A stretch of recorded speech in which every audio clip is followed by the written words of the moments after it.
Hey, what's up? What up? What up? What up? What's up, man? We back to it. Ain't nothing to it but to do it. Let's get it, man. Hey, we about to talk about these Lakers, man. And we also gonna talk about the top 10 small forwards of all time, man. And my question to y'all, what up with your Marquise Wilkes, man? What up with your brother? Appreciate you coming through, man. My question to y'all is, y'all, should Austin Reaves come off the bench? Should Austin Reaves take the role of being the sixth man for the Lakers, man, for the Lake Show? And the reason why I say this, y'all, because now we got Marcus Smart. I feel like now, I feel like Marcus Smart still can play at a high level. He have been dealing with injuries, but it could have something to do with the fact that he was playing with a trash team. So now that he playing with a team where he feel like he can have a more chance of a win, I look for Marcus Smart to play more. And if you ask me, I feel like Marcus Smart should start over Austin Reeves because of his defensive ability, and he also can still score points. So I think Austin Reeves should take on the role of being like six man. I think he can win six man of the year, man. Think about it. If Austin Reeves take that role of being the sixth man in the rotation, y'all, we can look at a lineup as far as coming off the bench, having Austin Reeves, Jake LaRavia, Jackson Hayes, our rookie we drafted, Thero, dude Thero, and we still got Gabe Vincent. We still got Vando. So I'm gonna definitely feel like that most definitely will give us an upgrade off the bench. That's just my opinion. Y'all might agree, you might disagree. I know some people feel like we should trade Austin Reeves, but I say, hey, this year right here, let him play it out, man. Because he in a contract season, and y'all know when it comes to sports, it don't matter if it's baseball, NFL, or basketball. When a player be in their contract year, y'all, they always come in tip-top shape, and they always try to ball out their year because they're trying to get paid. It's a contract year. So I look for Austin Reeves to come out this year and ball out this year, man, because your boy trying to get paid. You know, a lot of people, including myself, I feel like he ain't worth over 30 million a year, but he think he is. So I look for your boy to try to come out and prove that point this year. Let me see. You say Reeves need to come off the bench. It's what's best for the team. I agree with you, man. I agree with you. I feel the same way. I feel like he should come off the bench. That is the best thing for the team because we'll get through the season with Austin Reeves starting. But as y'all see, when we went against Minnesota, they were attacking Austin Reeves and they were attacking Luka. So if we take Austin Reeves off the court, let him come off the bench, that cuts down the ability of them trying to attack us in certain areas. Now we just got Luka. We can deal with that because we'll have Marcus Smart. We got LeBron. You know what I'm saying? We'll be able to make up for that, man. We'll be able to make up for that if we got one liability instead of two goddamn liabilities. What up with you, Shady Nay, man? Appreciate you coming through. Shady Nay. I do the nay. I do the nay. For sure. Y'all already know, man. So that's my thing, man. I feel like the Lakers most definitely done had a good offseason, y'all. I feel like we got the big man we needed. I think DeAndre Ayton most definitely gonna be a great pickup for the Lakers. I think he's gonna take us to the level that we need as a big man. I think look for DeAndre Ayton to have a good year and get himself back on track, man. I think Luka gonna set him up with some nice lobs, easy layups. Him and LeBron, he gonna get some easy layups. If your boy can't be successful with the Lakers, I don't know what to say, man. Because the focus gonna be on Luka, LeBron, Austin Reeves, Marcus Smart. The focus gonna be on them. So DeAndre Ayton, he ought to be able to clean up, man, on the boards. You know, the pick and pop, screen and rolls. He ought to be able to clean up on that. Luka with the lobs, for sure. Devin Womack, man, appreciate you coming through, brother. What up with you, man? What up with y'all? All right, man. As we are, I know some of y'all coming up in here slowly but surely, man. Y'all gonna definitely make sure y'all hit that like button and subscribe to the channel for sure, man. Y'all give me 1 second. I got a little video I want to play for y'all while everybody coming up in here slowly, but slowly. They had the little introduction for your boy Marcus Smart. I don't know if y'all seen this yet, but if you haven't, I'm gonna play this for you, y'all. Give me 1 second. Here we go. Booze. I'm expecting a lot of. Here we go. A lot of booze. I'm expecting a lot of hate, and it's okay. I understand it. Coming up on NBA Today, Marcus Smart knows what's coming when he goes back to Boston. But what did Luka say that is driving his mindset to play in LA? Plus, back-to-back brewing. What we saw from the Liberty last night that should have the whole league paying attention. And there's only one CP3, but don't miss what happened behind the scenes to make sure the number stayed his and what it says about the Clippers' team chemistry. NBA Today starts now.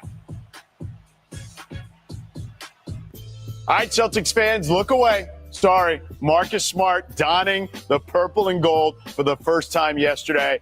Here he is addressing the media for the first time. When you get a guy like Luka calling, referencing, checking on you, trying to see where you at to see, and that if you want to come, join something special that he's trying to cook up over here, and for him to say that, to see that he can really use my help, that meant a lot. Played against Luka a lot, been on a lot of opposing ends of Luka magic, and to be able to come out and be on his side at this time means a lot. It first came, my agent, I'm working out and I get a call from my agent saying, hey, Luka's reached out. And I'm like, yeah, whatever, all right. And then another day, same thing, Luka reached out again. And now it's real, it's no longer what ifs, it's real, and it's something we need to talk about. And that was a great feeling, like I said, and that's kind of what got the things going for me to be here, and I'm excited to be here. So there he is, Marcus Smart. George Sedano in for Malika Andrews today alongside Dave McMiniman, David Dennis Jr., and NBA champ, our guy, Kendrick Perkins. So, Dave, you shot that video that we just saw, Luka playing a pretty big role as a recruiter in the Marcus Smart situation, new look for him. So what does that tell you? Well, first of all, let's talk about the guy he's talking about, Luka Doncic. There was ownership by Luka of this offseason to stamp down that he wants to be part of the Lakers moving forward, and he wants others to join him. So he makes calls to DeAndre Ayton, the guy who came into the draft with him as the #1 pick. Now he's the center for the Lakers. Makes calls to Marcus Smart. Needs to fill the point of attack defender spot that Dorian Finney-Smith occupied last year. He now plays for the Houston Rockets. Gets Marcus Smart to come. And I think as we look forward, we look at that August 2nd date when the Lakers can offer an extension to Luka Doncic worth 4 years, $222 million, up to that figure. And I would say, if you're a Laker fan, you shouldn't have any worry about Luka coming to some sort of an extension or agreement with the Lakers, which means he won't just be a Laker for next season, won't just be a Laker for the season after that. I think at a minimum, we're talking about a 3-year extension. Perk? Look, this has accountability and disrespect all over it. And Luka took it right into the offseason. And I know it's early, y'all. I know it's early, and I know it's early for hot takes. But damn it, I'm going out on the limb early in this summertime. And I'm going to say I'm betting on Luka Doncic to win the MVP next season. This is the type of commitment that I want to see from a great player like. Hey, look at your boy Luka working, man. Look at all the weights he got on the bar, man. Look at your boy Luka getting in it, man. Hey, I agree with your boy Kendrick Perkins, man. I think Luka most definitely gonna be in the MVP mention this year. Your boy most definitely, you see he taking it serious.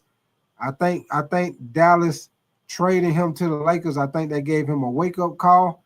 I think when he was with Dallas, maybe he might have got comfortable. Maybe he might have did start bullshitting and weren't working out like he supposed to. But I think with them trading him to the Lakers, I think they gave him a wake-up call to get back on your P's and Q's. And your boy most definitely working out. I think Luka going to have a great year this year for the Lakers, and I do think he will be in the MVP mention for sure, man. Look at your boy out there Look at your boy working out, man. Look how goddamn waist he got on the bar, man. Look at your boy.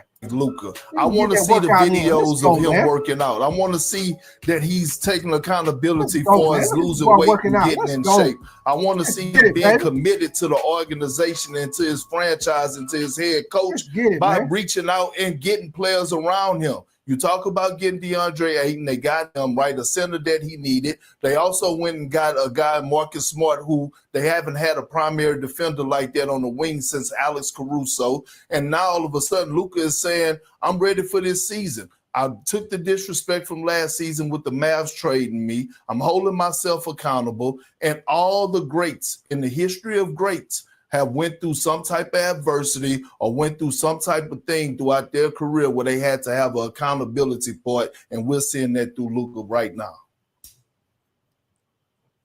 I'm sorry. I just let me rewind a little bit. I just do not totally like the way we've been talking about Luka Doncic in this offseason. You're coming off of one of your worst seasons, not just performance, but it's like in terms. And look at him, y'all, just sitting there just hating. Like look at your boy at the bottom of the screen. They got a cup full of goddamn haterade. Your boy always goddamn hate. Every time I look at ESPN, somebody be being positive. Your boy come on with that haterade.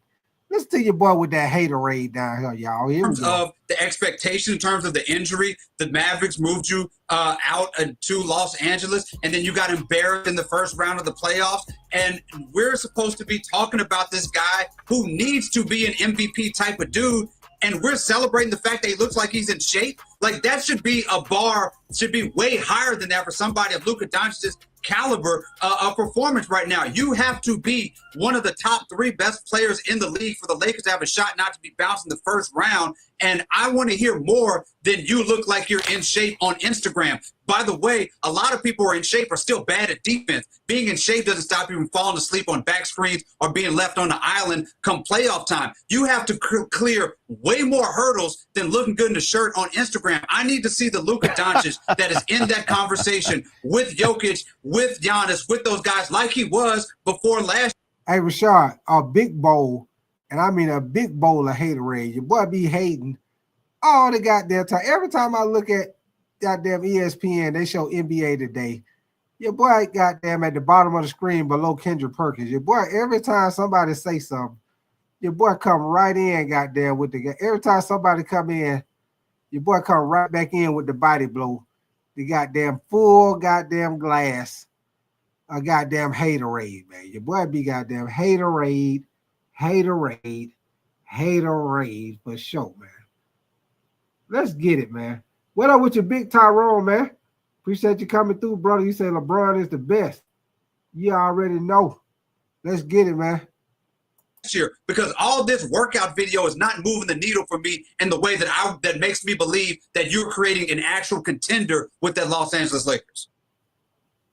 Well, David, did you keep the same energy with Nikola Jokic? Because Nikola Jokic had to go through a stage of his career where he had to get in shape before he had to lose weight and get in shape before he hit a stage to go win the championship. Giannis Antetokounmpo had to put on 50 pounds and work on his body before he went and got to the mountaintop. Steph Curry had to go, bust his ass and put on weight and size before he got to the mountaintop. All the greats that have accomplished a goal had to reach some type of adversity. Hell, LeBron James had to leave Cleveland and go to Miami to learn the recipe and to learn how to reach the mountaintop. Michael Jordan, he took his bumps and bruises against the bad boy Pistons in the Celtics and had to get in the weight room before he reached the mountaintop. This is nothing new. Like, guys hit this as young players that hit the ground running when they come into the league. They hit their head on the wall every now and then, and then all of a sudden they have to bounce back. Get his ass. Go ahead. Let Dave jump in. It's one thing to hit your head to get. Yeah, sorry. No, go ahead. It's one thing to hit your head against the Pistons, to hit your head on trying to bulk up. It's another thing about hitting your head against looking like you are in shape. We're talking about Jokic. I watched Jokic play a 3 overtime game in the playoffs. I watched Jokic go full 48 and not worried about if he's going to tire out. He's gone 7 games and done and pushed teams to that limit. These are not things that I worry about. We're talking about LeBron's, Curry's, Giannis's, people like that. I do not worry about if they're in shape at the beginning of the season. I don't need to be worrying about somebody like Luka Doncic. David, I agree with you. Defensively, he's need to show the commitment. But think about being in shape. He's been a pro basketball player since he's 15 years old. Last year, he missed 7 weeks with the calf injury. It's the longest he hadn't played basketball in 10-plus years as a pro. So his body fell out of shape. The important thing is he's responded to it, worked on his diet, worked on his off-season conditioning, and you should get a better version of him. You have to allow for him dealing with the injury that no other guy that he's ever dealt with before. Over there, man. You know what, David? You're also missing this. And it's been a couple years since we had this with Perk. His favorite mocktail is that skinny Luka. And we're getting it this summer. He's going to be drinking a lot of skinny Luka mocktails. Big Perk is going to have those ready. All right, with Marcus Smart now in the lineup, the Lakers get some much-needed depth. So, Perk, I hear something caught your eye. I'm Kendrick Perkins, better known as Big Perk, and nothing gets past me. Just when you don't get past me, there I am. I spy a problem. I spy it all. Carry the hell on.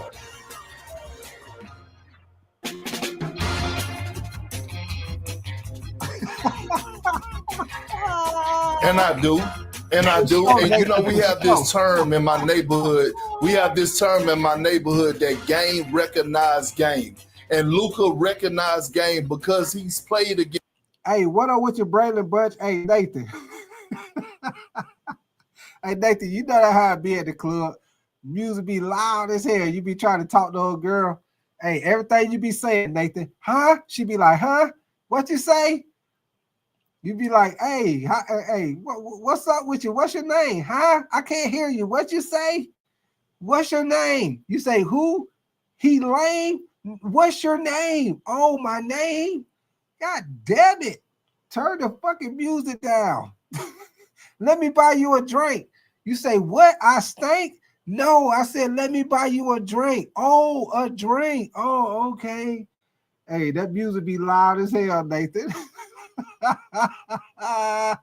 It's Marcus Smart. Marcus Smart and him has battled a lot through his young career, and he knows what it feels like to battle a former defensive player of the year. This is Luka's spot against anybody else in the NBA. I want you to look, this low post area right here. Look at Marcus Smart being able to take the contact, being able to hold his ground without fouling and make Luka take a tough contested shot. Here you go again. Marcus Smart being the pest that he is, making Luka uncomfortable, forcing him to a tough contested 2-point shot. Luka saying, I know what this guy's going to bring. I know the tenacity that he has. In Marcus Smart, in Luka's career, against Marcus Smart, he has shot 29.7% when Marcus Smart is the closest defender. Again, game recognized game. It's a reason Luka hopped his ass on that telephone to call Marcus Smart, because he know what he's going to bring to the table. Yeah, I don't think there's any question about that. I think Marcus Smart is excited. But Dave, you kind of alluded to it earlier. How much of an impact can Smart have? Considering, look, he hasn't played 60-plus games in 3 seasons. Which is a great point to point out, George. But obviously he wasn't in the best situations in Memphis because of the injuries they suffered as a total team. And in Washington, I don't even want to call them Washington. He was with the. Hey, Rashard. Hey, I agree with you on that, man. It'd be nice if we can get any one of them guys. Hey, Jacob Lopez. The reason why I say Austin Reaves should be the 6th man, should come off the bench, because I feel like with Austin Reaves and Luka, you got 2 liabilities on defense, Jacob Lopez. I feel like if you start Marcus Smart, I feel like this is just my opinion, Jacob. And, you know, on here, like I tell everybody, y'all free to have your opinion. Just because I give my opinion, Jacob, that don't mean I'm right just because it's my show. But, Jacob, this is the reason why I say Austin Reaves should come off the bench. Not because Marcus Smart is better than him. I just feel like Marcus Smart gives us a perimeter defender where if a team playing us get down to crunch time or win the playoffs, we don't have 2 liability on defense. We know Luka a liability on defense. We don't need to have Luka and Austin Reaves in at the same time where they can pick and choose who they want to attack. So I feel like if Reaves come off the bench, he could do something for us like Lou Williams did for the Clippers. You know, so, that prime example like Lou Williams did for the Clippers, something like that. Come in with the second unit, and he still can get 20 something. He still can get 20 plus points off the bench. Because off the bench it'll be him, Jake LaRavia, Vando, Jackson Hayes, Gabe Vincent. We most definitely need some points off the bench, and I feel like he most definitely would do that for us. So that's why I say that, Jacob. That's why I say that. When you say Austin Reaves, that's why I say that, man, for sure. Sony D, what up with you, man? You say Smart gonna piss LeBron off. Nathan, you say after the fifth, you say yes. You say bro been playing for the worst teams. Yeah, but so hey, Nathan, I'm gonna definitely feel like he gonna be motivated this year, Nathan, because now he back on the team where he got a chance to win. But he with the Wizards, he know he wasn't gonna have no chance to win, Nathan. Rashard, you say big time. I'm hearing there are 3 team trades on the table for KCP. We will have to trade Gabe Dalton and a first though. I'll do that, Rashard. I'll do that for KCP. Bring KCP back. I sure will. Yeah, I'll do that. Gabe Vincent and Dalton. Yeah. I can have both of them. Nathan, you say we need KCP. Yeah.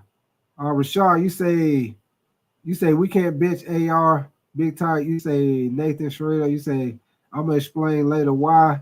Jocelyn, what up with you, Jocelyn? You say we need everyone basically. Nathan, you say I like Caruso, KCP, old now. Sony D, what up with you, man? You say Smart, slows flop, can't shoot, poor division, making, but fearless. Okay, Jocelyn, you say I don't know why we traded our championship team. I agree with you, Jocelyn. We should have, Jocelyn. We should have at least came back with that same team. At least one more year, Jocelyn. At least run it back one more year with the same squad. I agree with you, Jocelyn. You say KCP still a great 3-and-D defender. Yeah, he is, Nathan. I think he's still good. I just think he's playing with a team. He ain't give a shit. Rashard, you say just can't give it first. And you say, yes, sir, KCP would be a solid pickup. Okay. Y'all give me 1 second, man. I'm going to finish playing this little video right quick. Give me 1 second. Washington Wizards. You can't use the no W. Yeah. They weren't trying to win. So he was so excited to be in the Lakers facility yesterday. It was like he got a new lease on life. He's back in a winning situation. Yeah, he's on the other side of the Celtics-Lakers rivalry, of course, but he recognizes that both those franchises play to win perennially. And I think just that kind of effervescent attitude will do a lot for this group. He looks at it like, we got a chance. I asked him, the West is stacked. Yeah. And he said, well, I would stack us up against anybody else in the West. We have no ceiling. That, to me, that energy, that confidence will do a lot. Getting this ball rolling in the right direction from day one of training camp. Yeah, listen, I had Marcus Smart on the radio show on 710 ESPN here in LA, and I asked him about that Wizards situation specifically. Izzards, sorry. He talked about the finger being a real issue, obviously, but I asked him, look, sometimes these teams in their situation, they want to play the young guys and make sure that those guys get some run. And he kind of laughed a little and says, yeah, it's a different circumstance when you're playing on a team like that. So anyway, all right, Marcus Smart isn't the only guy to play for both the Celtics and the Lakers. Shaq is an all-time Lakers great, winning 3 titles, 3 finals MVPs, and a regular season MVP in LA. He also played his final 37 games of his career for Boston and going for 9-5 in that stretch. Then Rajon Rondo, one of 2 players to win titles with both the Celtics and the Lakers, joining Clyde Lovellette. A young Rondo won a title with Perk back in 2008 on the Celtics, and then again in the bubble with the Lakers. And then lastly, Isaiah Thomas finished 5th in the MVP voting for the 16-17 Celtics by scoring nearly 29 points per game and trailing only MVP Russell Westbrook in clutch time scoring. He also averaged 14 a game in 21 games for the Lakers later in his career. All right, Perk, let me ask you a question. And this is a tough one because people are watching because they're always watching. Would you have suited up one more season if the Lakers would have come calling? You damn right I would have. You damn right. Especially for the vet minimum. Suit me up. And Hey, Big Perk better sit his ass down somewhere. He ain't suited up for shit.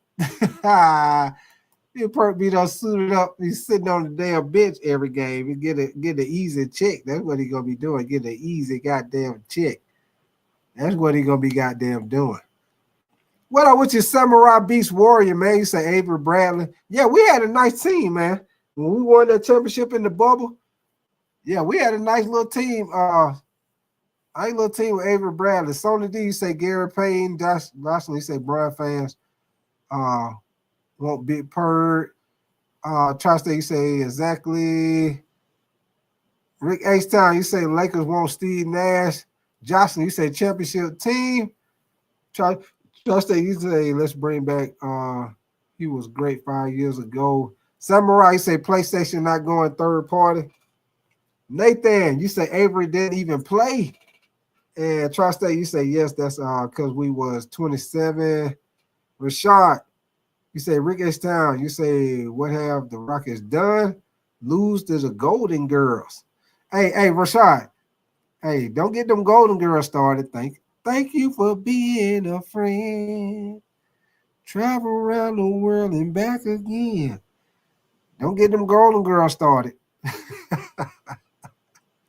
I know y'all don't be wanting to tell nobody. Y'all looked at them goddamn Golden Girls and Three is Company. Y'all want to tell nobody y'all looked at Golden Girls and goddamn Three is Company. Shit. Let me see. You say true history, my bad. Jocelyn, you say I'm a Lakers fan, but you ain't lying, Rig. Nathan, you say Big Perk played in Cleveland. You say got in for game seconds, pushed someone down on the Celtics, and then went back out. Nathan, you say bro has cement blocks on his ankles. Yeah, for sure, Nathan. We don't want him. We don't want him. We don't want him. We don't want him. We don't want him. Hey, what's your boy Mike F say on Friday? Not on duty. Not on duty. Hey, your boy say you're gonna mess up my pinky promotion. Not on duty. Not on goddamn duty, baby. Give me 1 second. Let me get this on my screen, y'all. But yeah, that's what I wanted to say, y'all.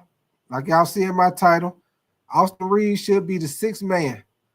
And like I told y'all, the reason why I say that is I feel like Austin Reaves could still come in off the bench and still average 20-plus points or better.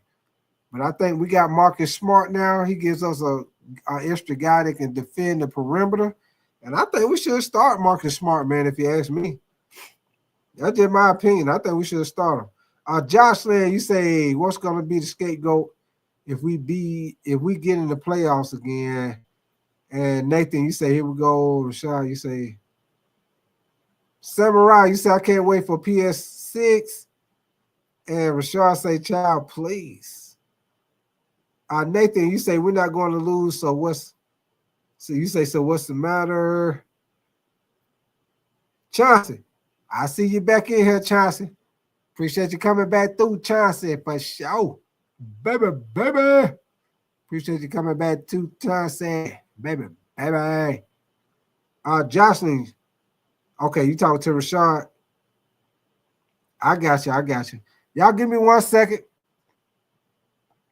Y'all know we also gonna talk about the top 10 small forwards of all time. And then I'm going to put the link in the chat, man. Y'all come up here and holler at me, man. Tell me what y'all think. Give me 1 second. Let me pull this up. We're going to go through the top 20. Hold on.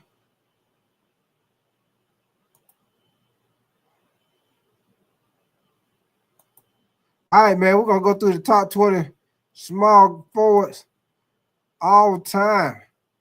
And as y'all know, at number 1, you know you got LeBron James at number 1.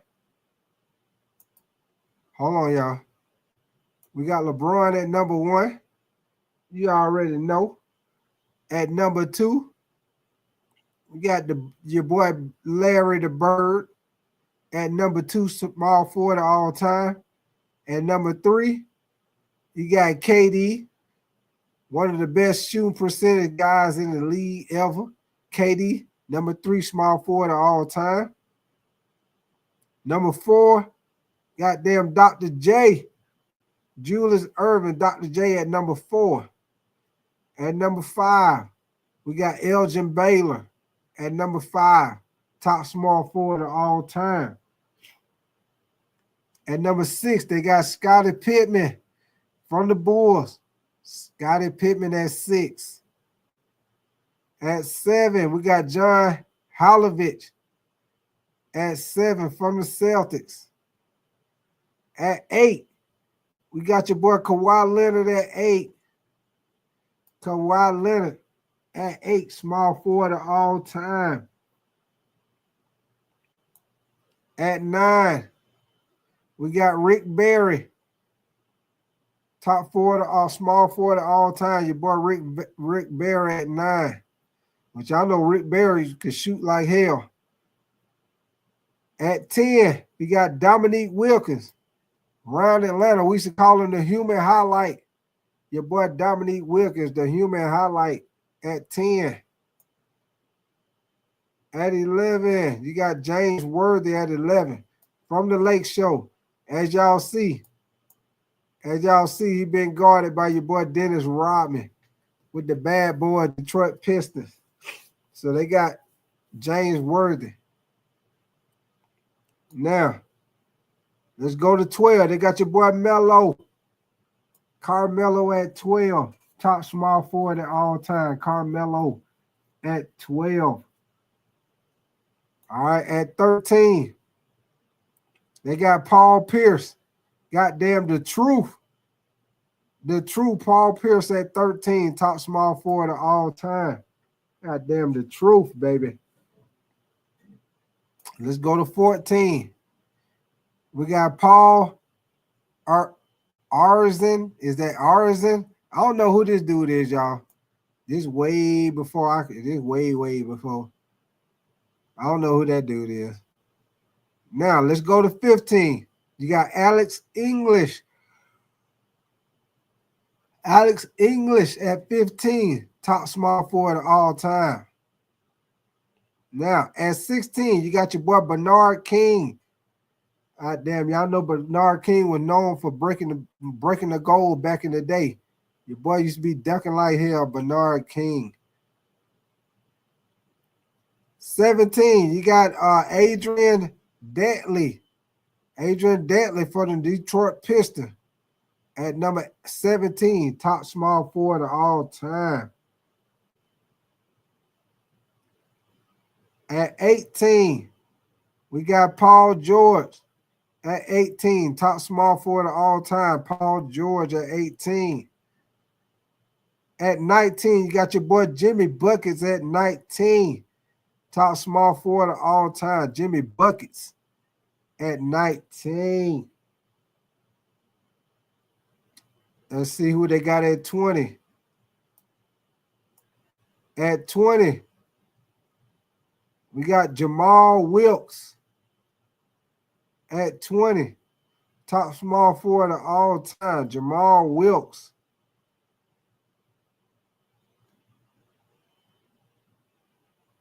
So there it is, y'all.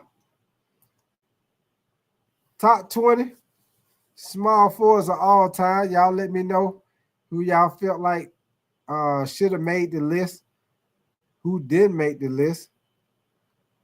Mando, what you man? You said LeBron is the champion of longevity. Yeah, he is. Jocelyn, you said LeBron in my top 10. Yeah, Jocelyn. LeBron is, hold on, Jocelyn. I think LeBron is number, hold on, give me 1 second. I think LeBron is, he in the top. LeBron is number 1, Jocelyn. LeBron number 1, Jocelyn. He is number 1. Top small forward of all time, it is LeBron. Funtime Freddy, you say you right. You passed my comment. Hold on, Funtime Freddy. Let me see what you said. Let me go back up, Funtime Freddy. Let me see what you say. You say, I feel tired. You say, I feel tired. Okay. You say, I can't join call today. Okay, that's what's up, Fun Time Fred. It's all good, baby. I still appreciate you coming through, man, for sure. Chauncey, you say, I got Rick Barrett. All three of his boys went into the NBA. Okay, Chauncey, you got a good point. You got a good point. Tri-State, you say LeBron is small forward. Come on, Mando. You say, okay. You say LeBron top 20. Freddie, you say number in flops. Joshua, you say I mean all time, not this top 20. Nathan, you say top 5 is insane disrespect. Yeah, I hear you, man. I hear you for sure. Y'all give me 1 second. I got one more little quick video I'm gonna play for y'all, and then I'm gonna put the link in the chat. Y'all come up here and holler at me, man. Give me 1 second. I got one more little video I want to play for y'all with Steph Curry. Your boy Steph Curry with the shot, boy.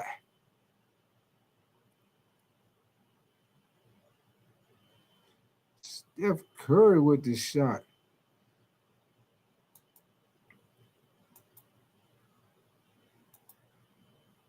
Here we go, y'all. Give me 1 second.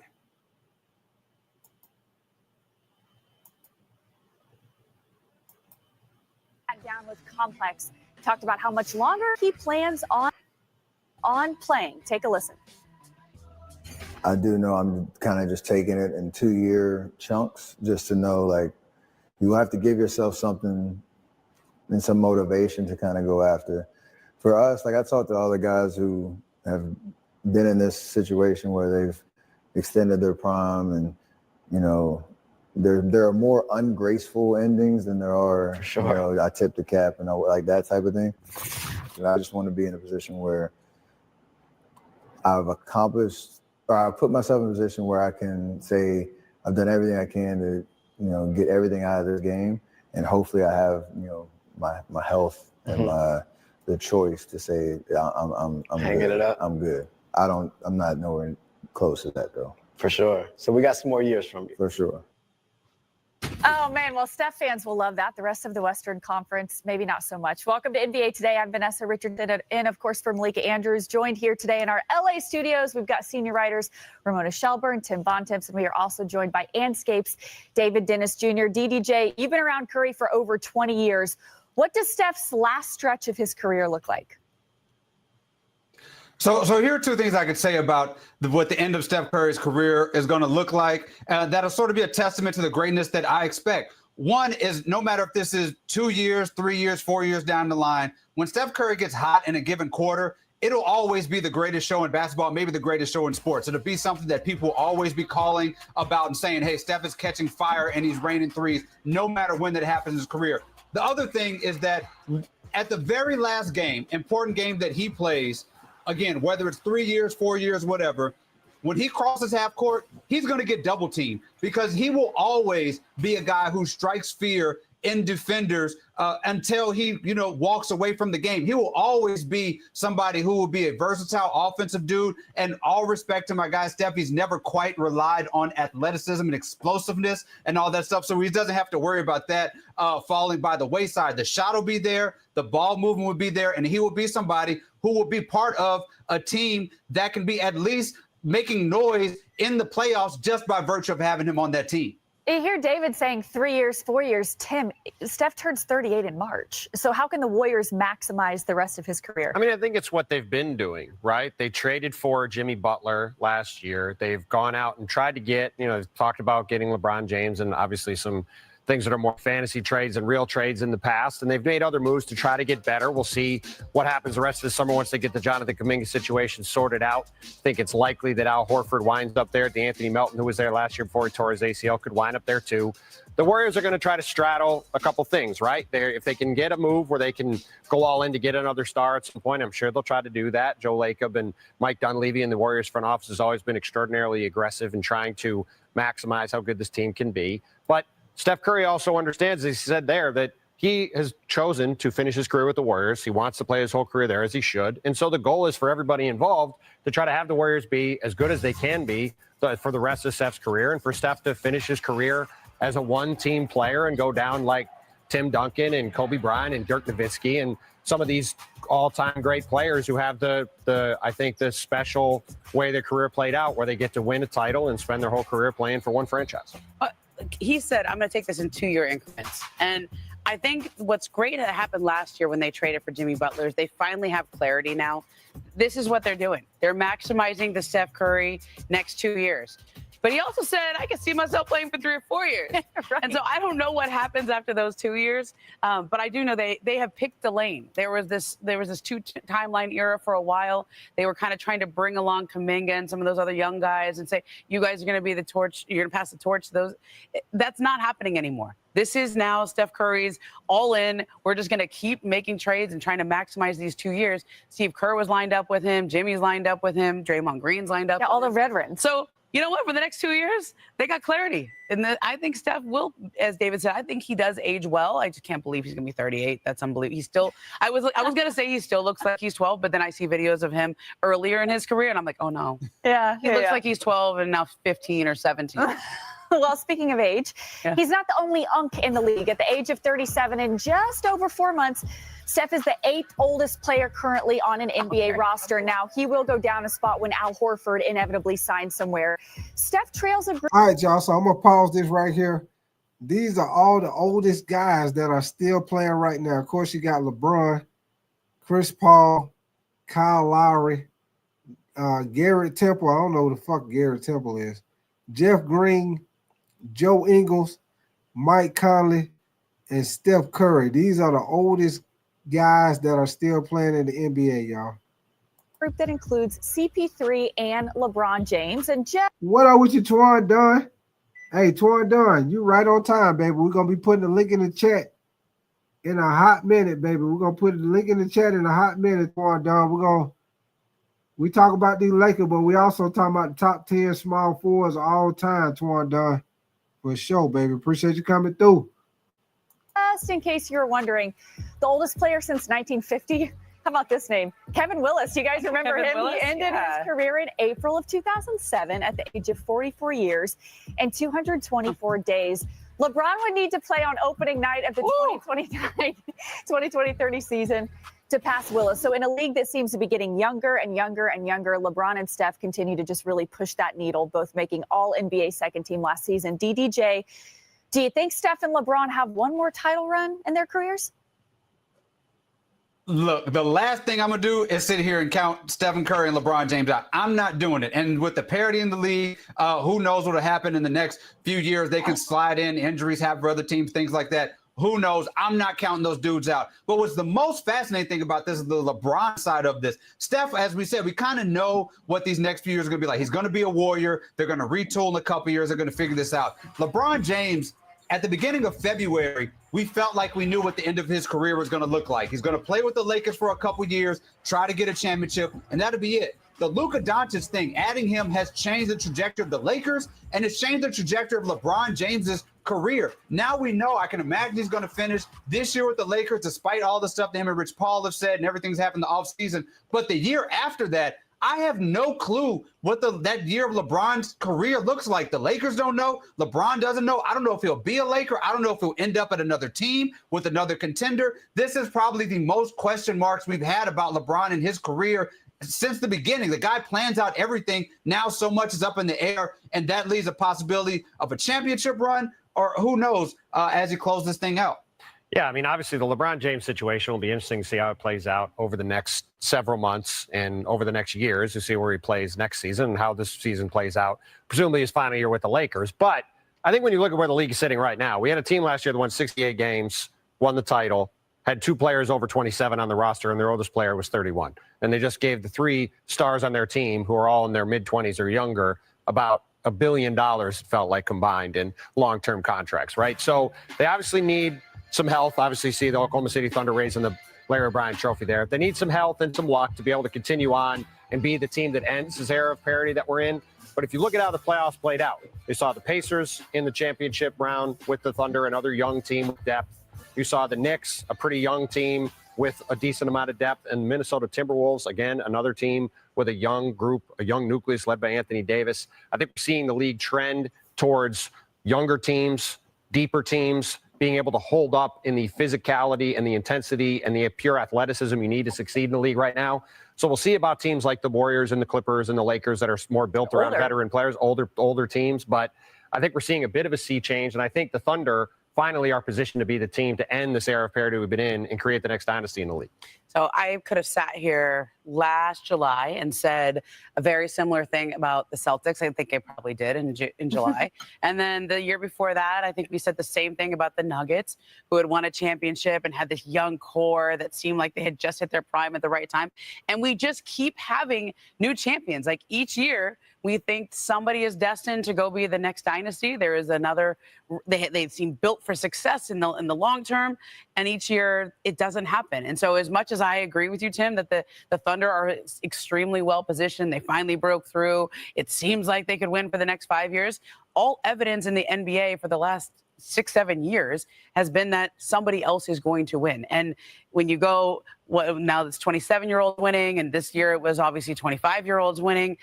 Well, what if it swings back and it's the old teams winning? What if it's just the healthiest team winning? And so I'll never count LeBron and Steph out because those guys still are playing at all NBA levels. And I think, look, if you say who's better positioned this year, probably the Warriors because they have clarity. They're not trying to save for Luka Doncic's next 5 years. They're just in it for the next 2 years with Steph. Yeah, David, we'll give you the last word on this one. I was talking about. Yeah, I was talking about LeBron and Steph maybe the next couple. I think I'm with Tim on this year, though. This year is OKC's year. I think that the only way that an old team wins is if the OKC adds like a guy who's 155 years old to that bench to raise sort of the average of their team. Because this team is built sort of differently. Right, I did that in my head. I had a calculator. Yeah. I think it's a little different than the Nuggets and the Celtics in the fact that there was so little margin of error. You look at the Nuggets, they lose a guy like Brown. You lose some of those people. The Celtics, you deal with the injury or two, and that knocks them off. The Thunder are just built with these waves of guys and this depth and this youth that they can overcome this in a different way. This is the last dynasty. This is the final dynasty in the NBA, and it's a lot of that because of resilience, because of the fact that they have the depth. They had J-Dub was injured all through the playoffs, and they still won the championship. I just think it's hard to. Like I said, your boy be on that hater raid. OKC is not goddamn repeating this year. Go over there in the corner, be having a big old bucket, 5-gallon bucket full of haterade. Imagine anybody usurping OKC this year, but I'm not counting LeBron to step out maybe in the future if something else goes haywire. Well, we got to continue to talk Western Conference after the break. We recap Tim Bontemps in the building, starting with new Knicks coach Mike Brown on how New York is going to look a little different this year. I like to play fast. And so we're going to try to play fast and make sure that the floor is spaced the right way. And then defensively, we want to have a sense of physicality without fouling. We want people to feel us, and we want the fans to know that we're going to give multiple efforts on that end of the floor. Yeah, I'm excited to see what he can do there. The Knicks ranked in the bottom 5 in pace last season. Tim, is speeding things up key to their success? I have great respect for Mike Brown. I think he's got a chance to do a very nice job with the Knickerbockers. However, every single coach that gets into a new job says they're going to play faster. Now, Mike Brown did that with the Sacramento Kings. He had a lot of success. The biggest thing the Kings did was move the ball and have pace and space with the Aaron Fox and Domantas Sabonis running pick and rolls. Can Mike Brown have Jalen Brunson and Karl-Anthony Towns do that? That remains to be seen. Next up, Jalen Brown, who was back in the lab in Spain after his offseason knee surgery. Ramona, how will he fare as the 1A in Boston this season without Jason Tatum, of course, out with injury? You know, I think Jalen Brown relishes moments like this. He tried to play through that injury all throughout the playoffs, and I think he'll relish being the 1A here. But there is a good update on Jason Tatum. He's walking again. He's out of the boot. He's walking again.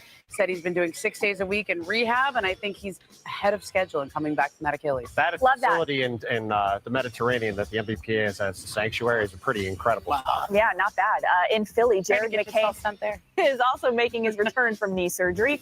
David, if healthy, are you ready to believe in the Sixers as a top 6 team in that conference?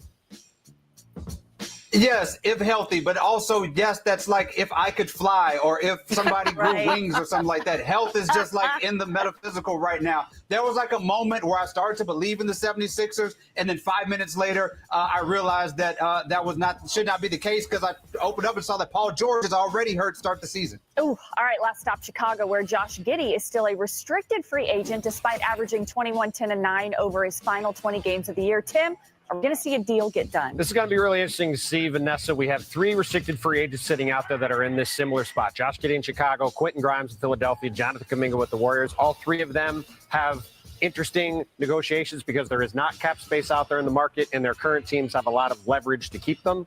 NBA history first.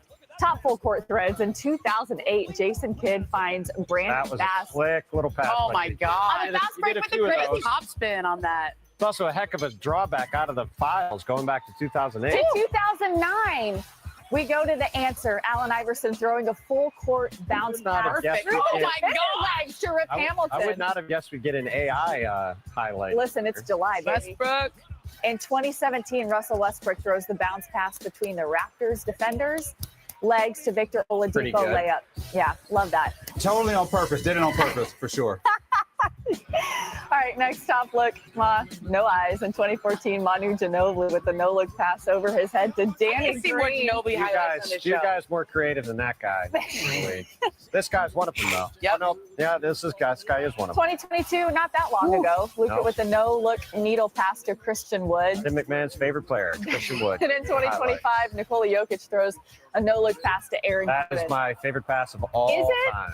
Of all time, you covered a lot of I basketball. know, but it's just ridiculous. It's just completely ridiculous. I go back to Magic Johnson days, so that's really good though. Magic was really good. Lastly, top special delivery in 2008. Kobe Bryant drives and throws the wraparound pass to Ronnie Turioff. And Tim, you and I were laughing before the show. When's Good the last job, time you Ronnie, heard being that? ready for that. Brandon Bass and Ronnie Turioff in the same highlight is incredible work by the producers. I was in junior high school. Hey, how about 2017? Polish Hammer. Yeah. Let's go. It's the crossover. There you go. That Or was- it's hot. John Wall and Marcin Gortat had a lot of screen and rolls in their time in Washington. A lot of success. All right, that'll do it for us on ESPN. If you want more NBA today, you're going to have to flip it over to ESPN2. We will be there. Otherwise, we're going to get you out to the Little League World Series in Waco, Texas. All right, man. That's a little video I wanted to play for y'all, man. Let me get this off the stage. Y'all give me 1 second. Hey, before I'm about to put the link in the chat, man. Y'all want to come up here and holler at me? Let me know what y'all think. But I want to add this to the stage. Like I say, this one of them lineups. Y'all know how we be doing the little lineups and shit. This one of them little lineups, y'all. Give me 1 second. One of these little lineups. Y'all tell me what y'all think about it.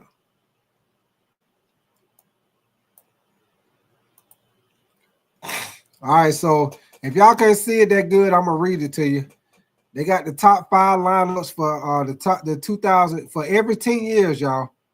The top one is the 2020s. Then they got the 2010s, the 2000s, the 1990s, and 1980s. So we start out with 1980s. You got your boy Isaiah Thomas, Magic, Bird, Kareem. Now we go to the 1990s. You got Stockton, Jordan, Pittman, the Mailman, goddamn Hakeem the Dream. Now we go to 2000. Steve Nash, Kobe, LeBron, Duncan, Shaq. I don't know, y'all.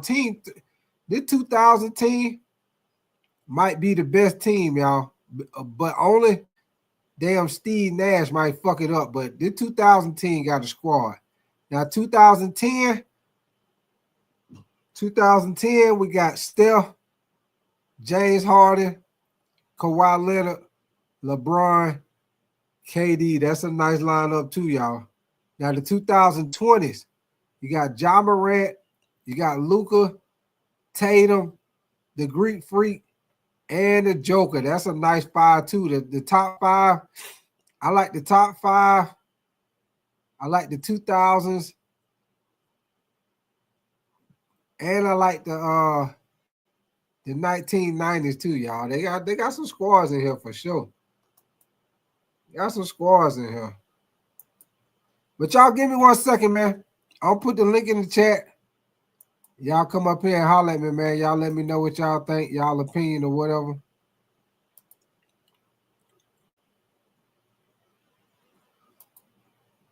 Give me 1 second.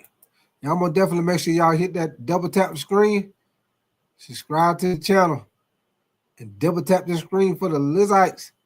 Fun time, you say, yo, tight. You say, I got the 1990s. Yeah, the 1990 might be the best one, fun time, Freddie. Jocelyn, you say, that's why I don't join in on the debate. Jocelyn, I always remember, Jocelyn, you VIP around here, Jocelyn. Anytime you want to come in, Jocelyn, I'm going to make their ass shut up. If you want to come in here, Jocelyn, all they ass going to have to shut it down.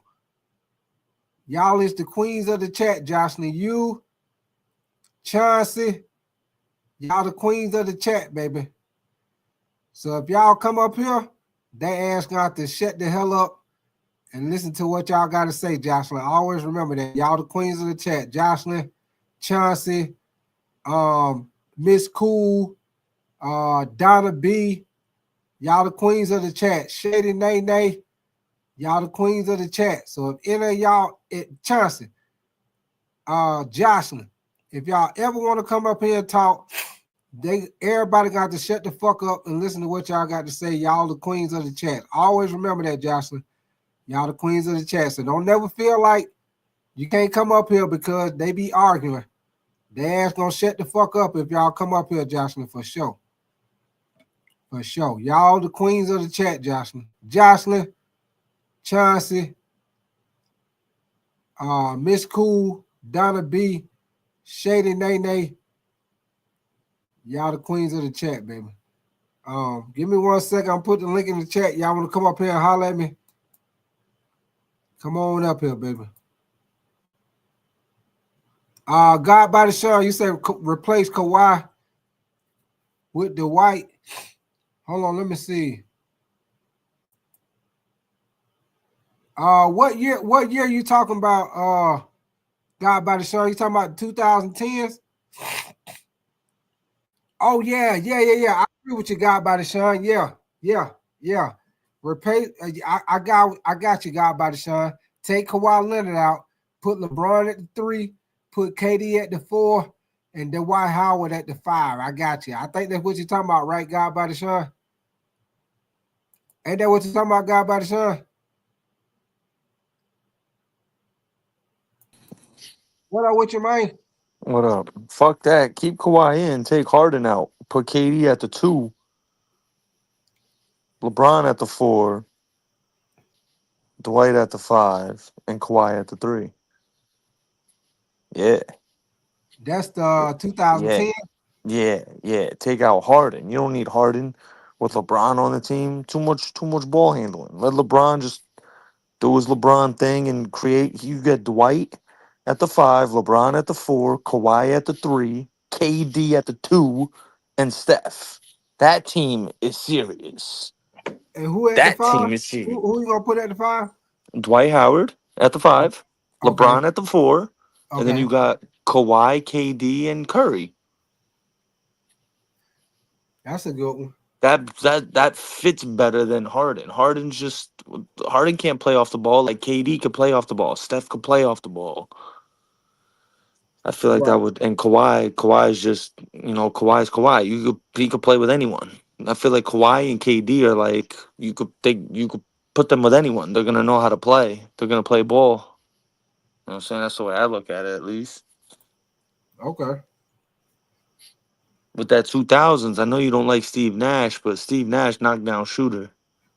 Yeah, he You're gonna is. get a lot of open shots on that team. Yeah, he gonna knock the shots down and he'll facilitator. That 2000, man. That 2000 crew. Yeah, Man. Shaq and Duncan, what? Yeah, that That's 2000 crew freaky. nasty. Yeah. Yeah, that damn 1990 crew nice too, though. with Stockton, Jordan, Pittman, Malone, and goddamn Hakeem the Dream. That's a Yeah, nice one. Jordan need to be on the '80s team too, though. That's in my opinion. Who would you take out? Old boy for Philly? I think I might have to slide Bird to the 4, and then And put Jordan's playing the Jordan at 3. 2? Jordan's playing the 3, and then Magic and Isaiah backcourt. But like Magic and Isaiah wouldn't work. Honestly, Isaiah might have to come out. Just leave Moses Malone there, and Jordan and Magic backcourt. Bird at the 3. Yeah. What do you think about the 2020s with Morant, Luka, Tatum, the Greek Freak, and Joker? I would. I mean, Ja at the 5. I think I would put Luka at point guard, and then I'd probably put like Ant or Devin Booker there. I don't think John Morant should be the starting point guard. I'd probably have Luka at point guard, and then probably Ant or D Book. That's the one I said. I was like Ja Morant. That's the only Yeah, one. that's my Yeah, head scratched when I but saw him. Like, my it John said the Morant. 2000s. It said the 2020s. I probably would put Shea right there. Put SGA right there at the point. Jocelyn, don't waste your time, Jocelyn.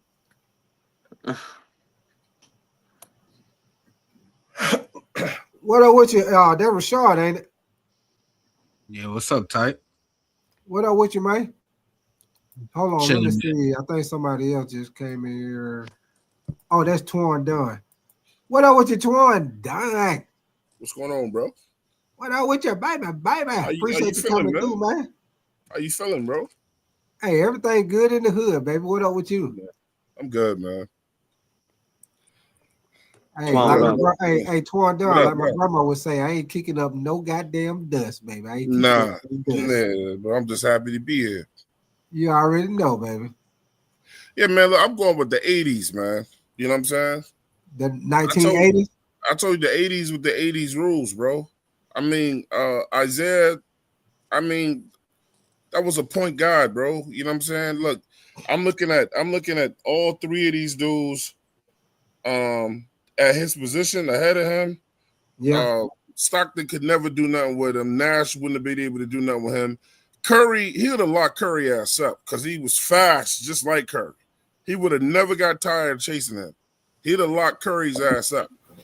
But Curry would have had a problem on defense, though. John Twan, Morant, whatever. could I ask you a question, Twan? Real quick. This has to kind of do with last night. I want to give you a start, bench, cut scenario. No, man, All I'm in not their even done peaks. talking about what I'm talking about. Let me finish. Oh, heard you. I thought you was done, fam. Nah. Thought you was done. Magic, come on, man. I mean, look, I'm not gonna put Magic up against Jordan, but I mean, I tell people when we had that GOAT debate or whatever. Yeah. Jordan caught Magic when Magic was on his way out. Right. But Magic, look, you remember Tight. Magic and them used to dog the Bulls, man. Jordan had to go get help before he could beat them. Yeah. All day, Bird, every day. come on, bro. I mean, that was the 3-point. That was the assassin back then. Bird didn't have to have no room. He'll shoot a 3 on your ass, so you can be right up on him. And he talking A shit lot while of- he doing it. Yeah, man. A lot of people don't look. Okay, so a lot now of watch motherfuckers this. don't know Bird. You be talking cash. Yeah, shit I'm gonna go while ahead you and skip shooting over in your the goddamn Jabbar, face. right? What Jabbar had an undefendable shot. This is true. Nobody could defend the skyhook, bro. Hey, you know what, Twan Dunn? Why ain't nobody ever tried to perfect that shit? You cannot stop In that today's shit. Because NBA, they right? can't. He was the only one that could do it. Imagine like- Giannis. Imagine if Giannis developed the skyhook. Bro, If you perfect that shit is damn near unstoppable. For real. If you like 7 foot with the wingspan, that shit unstoppable, man. And I don't know why Giannis don't do it. And I'm old enough to look, bro. I'm old enough to know about Moses. I was a Yeah, kid. he was a fucking dog. But look, Moses was the epitome of a power forward. It was nothing you could do with him. Yeah, he was an animal on the And boards. he was really out of shape when he played, but he threw his weight around like Shaq did. He just wasn't as powerful as Shaq, you know what I'm saying, or whatever, or tall as him. But come on, bro. But I'm talking about if you put the 80s and the 80s rules, the 2000s can't fuck with them, man. The only people that can fuck with the 80s You don't think Tim Duncan and Shaq is could hold their own the against? 90s. I mean, Hold on, because you don't think Duncan and Shaq could hold their own against Moses and Kareem? fuck no. I mean, Shaq might, but the thing is, the way they play defense in the 80s, they ain't gonna let Shaq go down there and post up. And then they were smart enough to just foul his ass and put him on the line. He's garbage from there. But Steve Nash fucked the 2000s up, bro. I mean, that's what I say, Twan. You need to swap out Steve Nash. Yeah, bro. He can't play. He can't play. Who you putting there though at point guard instead? But see, what I'm saying about the 80s, none of these decades. AI? Big tight. The 80s, none of them other decades with the 80s could play. Everybody on the team could play offense and defense. Right. Yeah, you're right. Hey Twan, if you had to start a franchise, who you taking out of Russell Westbrook, Jason Kidd, Kyrie Irving? Jason Kidd. Why? Because he's the best player and the most knowledgeable player out of all of them. And he maximizes everyone's talent around them, correct? He plays smart, bro. Yeah. The smart No, player I always absolutely wins. agree. I absolutely agree. Absolutely agree. See, Jason Kidd, one of them players. Well, you can't go by the. You know how sometimes we say, Twan, with the football.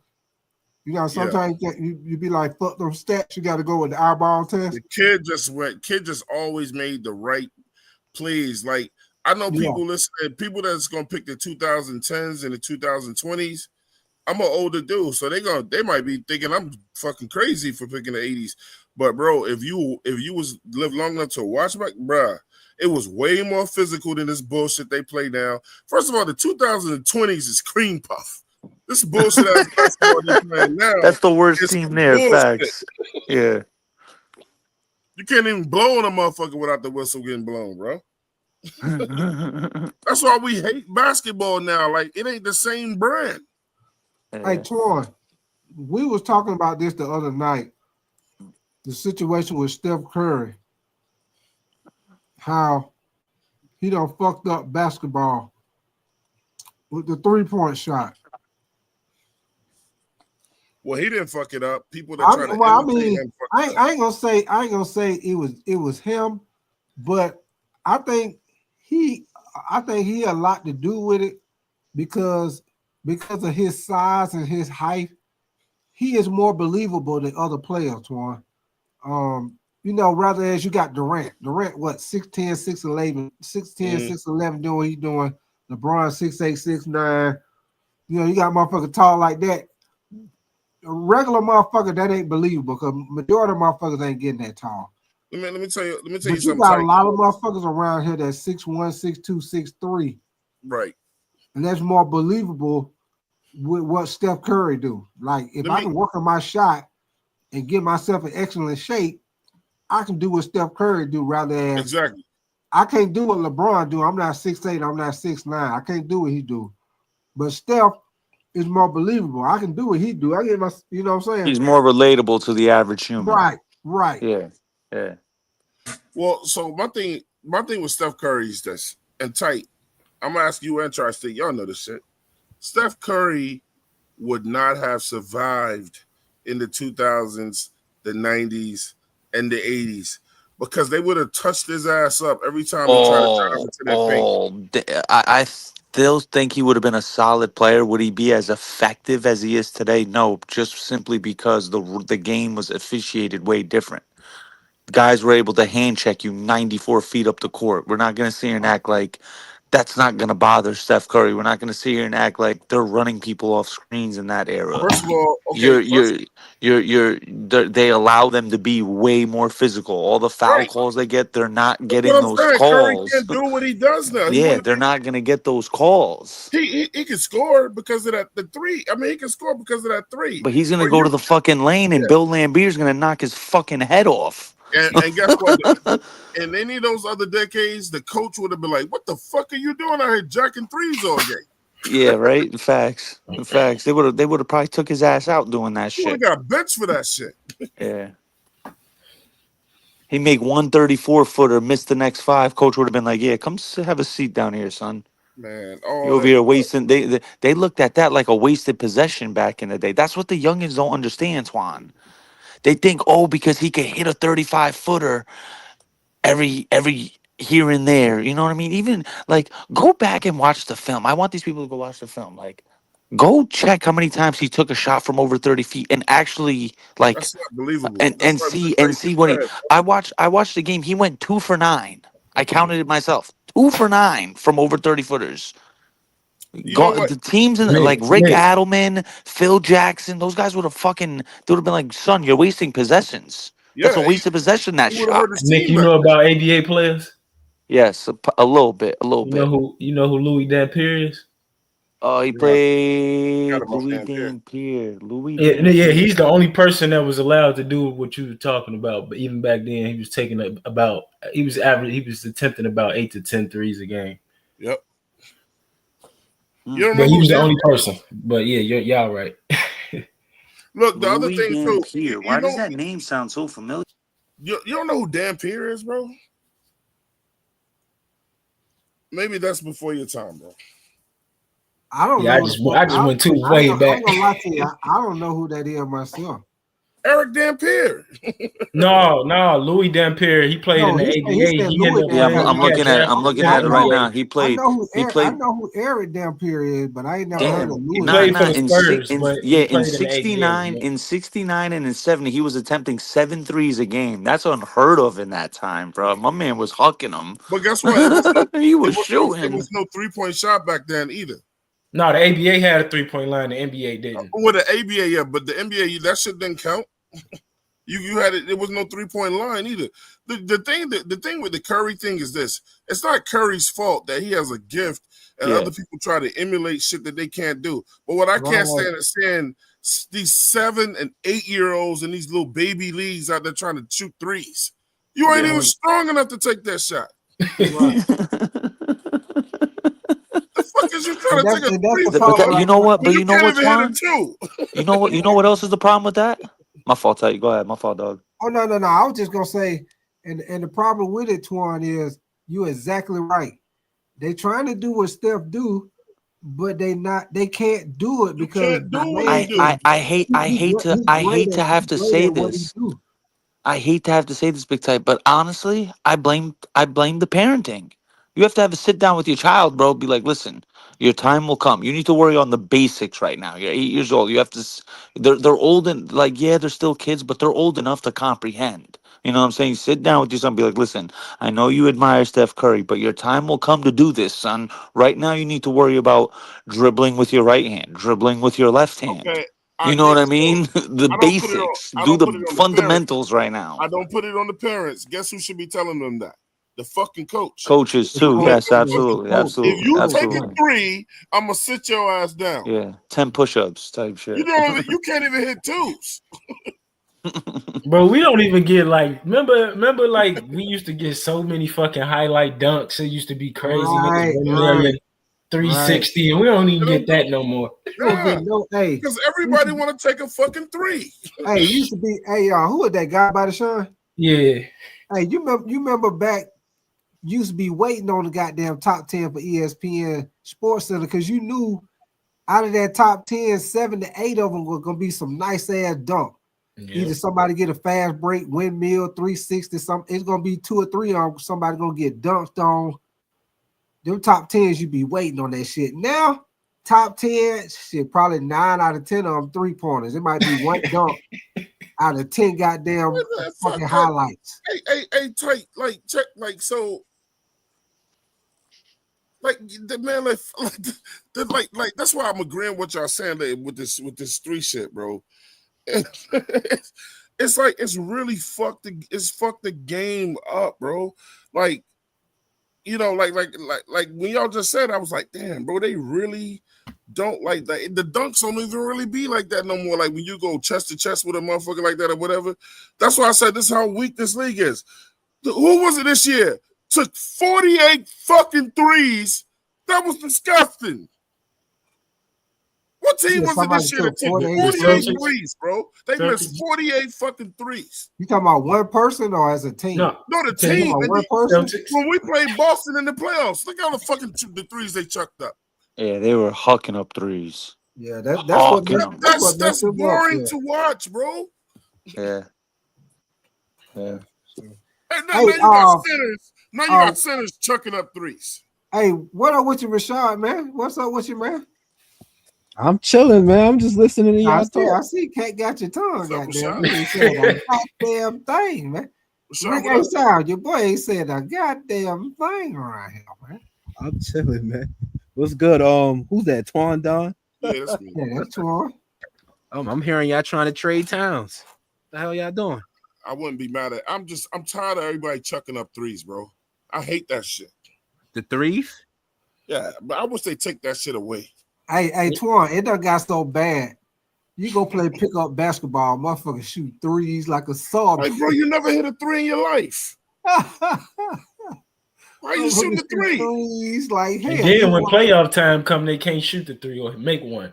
Yeah, and see that's the thing. And see that's the thing with OKC, y'all. And I don't know if you remember, Rashad, some of y'all that was in here with me during the playoffs when the playoff first started. I told y'all I seen the weakness with OKC. They gave up damn near the most. I think they was like number 2 or 3, giving up the most threes in the NBA. And JJ Redick said it perfect with the Lakers. He said a lot of teams like to shoot the threes, but a lot of teams don't make them consistently. And OKC take advantage of that because they gonna give up that three, but they gonna crowd their goddamn paint. They not letting you drive to that basket. Tight, let me tell you why it don't work now.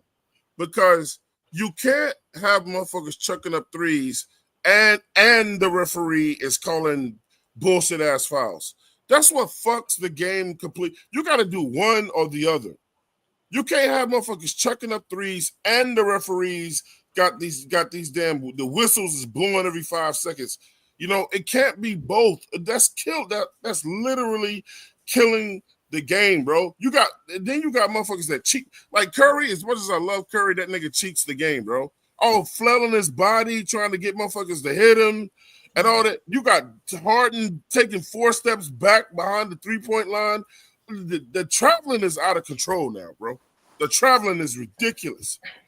That's why I feel like they need a new rule, bro. If you initiating contact, no foul. Let the game resume. Right. Because I agree with you, guy, about the show. Yeah, but you know what the problem with that is? There's so many emphasis. And you know, James Harden had perfected that shit till they got to the point where they had to change the rules. Because James Harden was starting to get to the point where that shit was getting ridiculous with him going to the free throw line. But exactly why. You know why they won't call them though? Because the NBA wants more scoring, and if they don't call those fouls, more shots are going to be missed. But the thing is, that's the less NBA money. viewing is going down every year. and see, and if y'all remember, man, when I used to be doing a live game reaction on OKC, majority of the time with SGA, when he drive and then when he do the step back and shoot that mid range, that motherfucker push off with his forearm every goddamn time. And I mean, when he push off with his forearm, motherfucker flying back, you can literally tell the motherfucker pushing off because the man all of a sudden he on SGA, and when the motherfucker push off, they all of a sudden fall back, and then he got that room to shoot the ball. Which I don't blame him, because if you can get away with it, I mean I ain't gonna blame him, because if I can get away with it, I would do the same shit. That get away with it shit. But he getting away with that shit like a motherfucker, man. He be pushing out with it's that. Like we spent most of the game watching him shoot free throws. Yeah, he push out with that. Everybody at the free throw line, bro. Yeah. Everybody at the free throw fucking. Hey, Big Tight, let me tell you, I love the era I'm from. Because the era I came from was bangers, was tough guys. Football too, man. Was motherfuckers that went out there and got it. Not these soft ass pussies that they create in both sports now, bro. Like you touch them and I ain't fouling me. I mean, look at Harden. He always trying to figure out a way to cheat the game. Like that whole taking his arms under your arms shit. Yeah, bro. Fucking soft, bro. All that shit, bro. all this pussy ass shit these dudes doing now, and they get paid more money than anybody ever did. Yo, Twan, let me ask you a question, Twan. Who you taking, Prime Harden or Prime Brandon Roy? I'm taking Roy. That's not even. Me That's too. not even a I don't give a question. fuck what stats say. I'm taking Brandon Roy over fucking James Harden. Yeah, Brandon Roy, if he wouldn't have got hurt, man, ain't no telling how And his nobody career plays would. defense anymore, tight. Yeah, that's Nobody. true too. Yeah, you only got certain guys that they like they defensive players, and they ain't like defensive players like that. They just better defensive players than everybody else. But yeah, I I'm agree about to with you figure on out. I'm about to find another sport to watch because basketball and football is pussy. that. Yeah, I might need to watch. hey, I don't even might need to yeah. watch ice hockey. At least ice hockey, they still bump and fight and do the shit right. You know what I'm saying? They ain't out there crying and shit. They missing teeth and getting it real like they Bro, always got it. Yeah, they got that Twan, this hockey, boy. past year, Them motherfuckers this out there battle roaring like that with hockey. I seen the illest ESPN clip a few months back. The fucking dude, bro, he got hit in the mouth by the ice puck, and you literally saw on replay like 4 of his teeth fell out, bro. My man's went back to the locker room. He was back on the fucking ice rink 5 They minutes come later. right back out there. These motherfuckers breaking now, and they out Fucking for 2 teeth weeks. fell out like it were chiclets. Hey, look tight. These motherfuckers can break a nail now. They out for 2 weeks. They on the pup list. Oh yeah, Yeah, you know how sprained they go. toe out for 3 weeks. Like, bro, Hey, did what? you? Hey, Torrin, did you see that bullshit with Justin Fields? He pulled the Yeah, goddamn Paul Pierce, motherfucker, get carted off the field. And the next man, he practice, was right back out he over there running over there to the sideline, high fiving the crowd and shit. He motherfucker pulled a Paul Pierce like a motherfucker. You know, And Paul then Pierce went out the game in the wheelchair. Then next thing you know, he came Oh back yeah. hooping and shit. here's the I'm last went thing out the too, game in man. a wheelchair like he got damn with an oxygen tank and shit. Hey, tight. Here's the last thing. This is the most pussy shit I ever heard of. Load management. Management. Let's go, Twan. Let's go, How many Twan. times did Iverson Let's break go. something on his body and kept I the love it. I love it. Hey, listen, youngins would hate to debate me and Twan. Y'all would get I don't cooked. like that. That pussy shit is not for me, bro. Hey, that motherfucker Kobe dislocated his finger in the middle of the game. That motherfucker Gary Vee popped that shit right back in. He went That right back motherfucker out fucked there his Achilles up and went back out there and took his free throw shots. and netted both of them and walked off. Jason Tatum acted like he got shot when he popped his Achilles. That Achilles is something else, though. I know No, that. you wild. Nigga. My brother did the same thing Jason Tatum did. Hey, God bless Sean. I'm gonna tell you, I got a younger Oh no, brother. that's agonizing pain, dog. I got a younger brother. He be hooping and shit. Like he hoop more than what I be doing. But he tore his Achilles right, God by the Sean. Let that shit heal He up. too young, bro. Hey, let How that old was shit he? heal up. Then went back out there and tore his other goddamn Achilles. Oh my He tore god. one Achilles. The shit healed up. Start back playing basketball. Next thing you know, right when he was starting to get back to the point where he was like, "Shit, I'm starting to feel good. I'm starting Oh to feel my back like god, I can get bro. up there and dunk and shit." That thing I know, he called me back, talking about, man. Well, on that Achilles popped though, man. You an Need to leave asshole that He shit for like I had alone. to got laughing, the big ball. tight. He like I had to took a step to drive to the basket, went straight to the ground. Oh shit, man. He took both of his goddamn Achilles. Somebody somewhere trying to tell him to get that shit up. Fuck Yeah, that. that's what I told him. I said, "You don't told both of them." I said, "Yeah, you might need to sit your ass down." Taking it, Hey, yeah, I you can remember take when that. Isaiah Thomas? You remember when Isaiah Thomas rolled his ankle against the Lakers in that finals? They said his ankle was the size of a golf ball, He bro, and he played on scored. it for the And he whole put. fourth Hey, quarter. hey, I mean, he ain't just play on it. He scored 25 straight points yeah. on that bitch.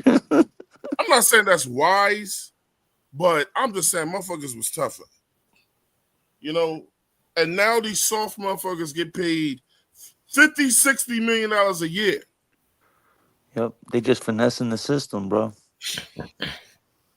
They finessing the system. Load management. What the fuck is that? I would have kicked Kyrie. I would have kicked Kawhi. Kawhi Leonard would have been kicked off any team I coach. Man, fuck you. I'm trading your ass right now. You ain't sitting on my bench all year just to give me Kawhi good for 25 games a year. Yeah, and see that's Twan. See, that's the thing with the Lakers getting. I mean, not the Lakers. I'm sorry, with the Clippers getting Bradley Beal. My thing is Bradley Beal been getting hurt. You already know Kawhi Leonard ain't playing the whole season. So even though they got Bradley Beal, you're gonna be in a situation where probably both of them motherfuckers, it's gonna be a lot of games, probably 50% of the games, them motherfuckers ain't gonna be on the court. And all of their contracts are guaranteed. Guaranteed. Hey, they used to have a thing around Atlanta when I grew up. Just ask for the Wolf, man. Just ask for the Man, Wolf, just put me on the team. I'll be an enforcer.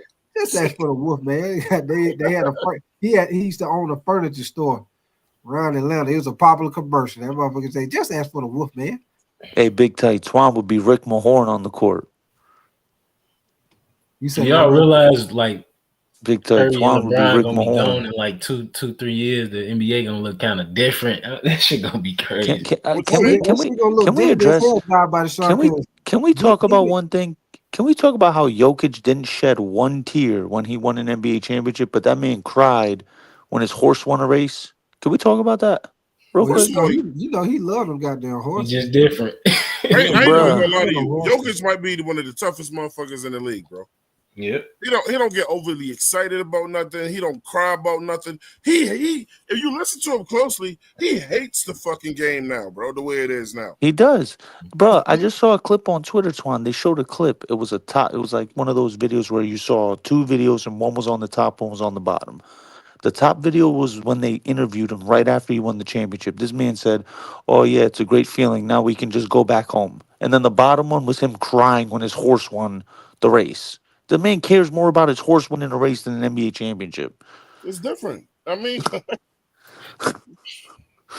that shit funny as hell. You getting paid $50-60 million for that. That's what we call a simple man, low key. I like Jokic. He a simple man, bro. Yeah, he always available play. He ain't injured and shit, man. Like That's one thing I like about him. Them Balkans, bro. Balkans ain't cut like that. We not cut like that. We play hurt. Give me 1 second, man. Appreciate that. Super chat jetted out. He say, "What up, tight?" You say hashtag Spurs for life. Spurred out. I hear you. Jetted out, man. Hey, those Spurs they gonna be better this year. Hey, you know what, jetted out? I say the Spurs probably get. I say maybe a 6-7 seed, something like that. Who did they get in the draft? Dylan Harper, Ron Harper's son.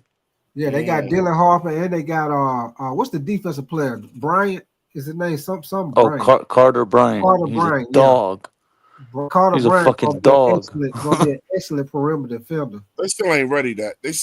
No, they ain't ready. They young, but they got some goddamn talent, man. They got Dylan some Harper, talent, dog. They got some Castle, talent. Wimby. They got Luke Cornett, Fox, Devin Vassell. Yeah, they Sochan. gonna be nice, man. That's why I say they probably get like a 6, maybe 7, somewhere around in there. They should make the playoffs and don't nobody get hurt. They'll be in the play-in, yeah. Yeah, because Wimby, man, if Wimby don't get hurt, that motherfucker might win Defensive Player of the Year like 3-4 years straight. Man, I don't wish this on Wemby though. I don't see him finishing his career, bro. Why you think he's too tall? He's a freak, bro. Yeah, like if he don't put on the weight, we've seen worse. I just, it's something about them dudes that's that tall, like they never survive, bro. Yeah, I agree with you, Twan. It's like them dudes be super tall like that. It's like they always and then they start having fucking joint problems. Yeah, because I think they be too tall, man. You remember what's the Asian dude? What's the old boy name? Yao Ming. Yao Ming. Yeah, that's what Yao Ming. His feet. He kept getting hurt with his feet. His feet and stuff. He kept having problems with his feet. Yeah. You remember back in the day, George Mirison? That motherfucker was like 7'4", 7'5". Yeah, Mirison. Yeah, Sean Bradley. That motherfucker like Eddie Munster. Yeah, motherfucker tall as hell. Trash. That fucking Big Manute ass Bol. forehead, bro. You look. I bet you wouldn't let him foul your ass though, tight.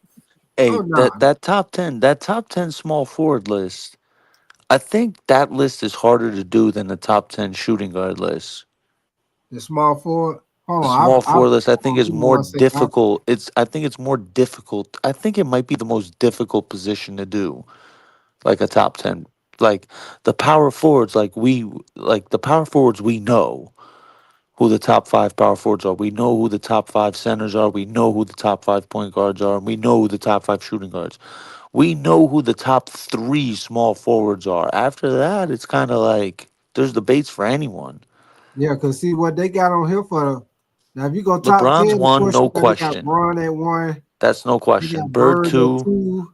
Yep. Kevin Durant Durant at 3. That's 3. cool. I like Dr. J at 4.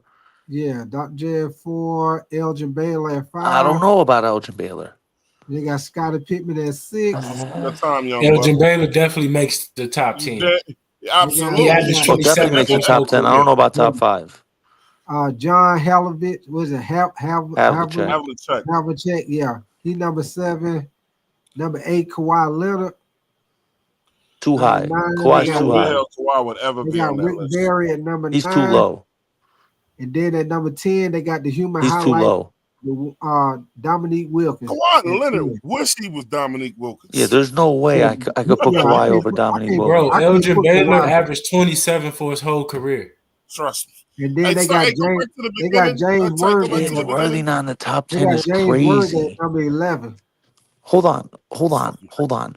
James Worthy's top. Hold Let me on. see. I Hey, just got to make go one. back to the beginning, tight. I just got to make one. Where you I want was to go looking back away. to the beginning? Yeah, I was looking away, man. Oh, This okay. I is just want to ever. say one. I want to say This one is quick thing ever. about James Worthy. Hold This on. is ever. Yeah, this Yes. is all time. All time. Can I just say All one quick thing time. about Like James for all Worthy? That time, you man, got LeBron, he won a Finals Bird, MVP when he was on the Durant, team with Magic and Kareem. All right. Dr. J, Yeah. Elgin Baylor, Nah, Scottie Pippen. Dr. J ain't supposed to be before Elgin Baylor, bro.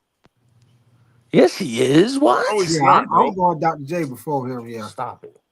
Yeah, I'm going Dr. J, then Elgin Not before Baylor. Elgin Baylor, bro. Elgin Baylor was nice now. Not better than Dr. J. Yeah, Dr. I'm J going didn't Dr. average no J, bro. fucking 27 points for his career. Dr. J also won. You realize in the ABA back in those 70s, the better players were in the ABA than the NBA. Try to say, first of all, you wasn't even living back then. So chill You're out. right, but Relax. okay, but I still know I'm a Relax. Don't act historian. like I'm a don't make it seem historian. like you was You getting like that because you know I'm 80s right. basketball. You getting like that because you know I'm right, Twan. The You're better not right. players were in the ABA at that time. No, first of all, I agree with that. But Dr. J, look, man, what people really loved about Dr. J was his dunking ability. I mean, he could play down low in the post all right, but Dr. J wasn't a strong shooter. That's my man on here. Bro, look, man, bro. Baylor was all of that. Look, Dr. J is actually my favorite player of all time, but I gotta put Elgin over because he averaged 27 and 13 for a whole career, bro. For your career? Right. Elgin Baylor, it don't matter which way you pull it, he top 5 all day long. Yeah, man, Dr. J was just more famous than him. But you know, I mean, we like the whole scoop, and he was like a dunker. You know, I mean, I'm not taking away from his whole game, but we y'all knew he give me was going one. to give us 1 or 2 a game. Go Hey, ahead. y'all give me 1 second. Appreciate that. Super chat jetted out. Give me 1 second.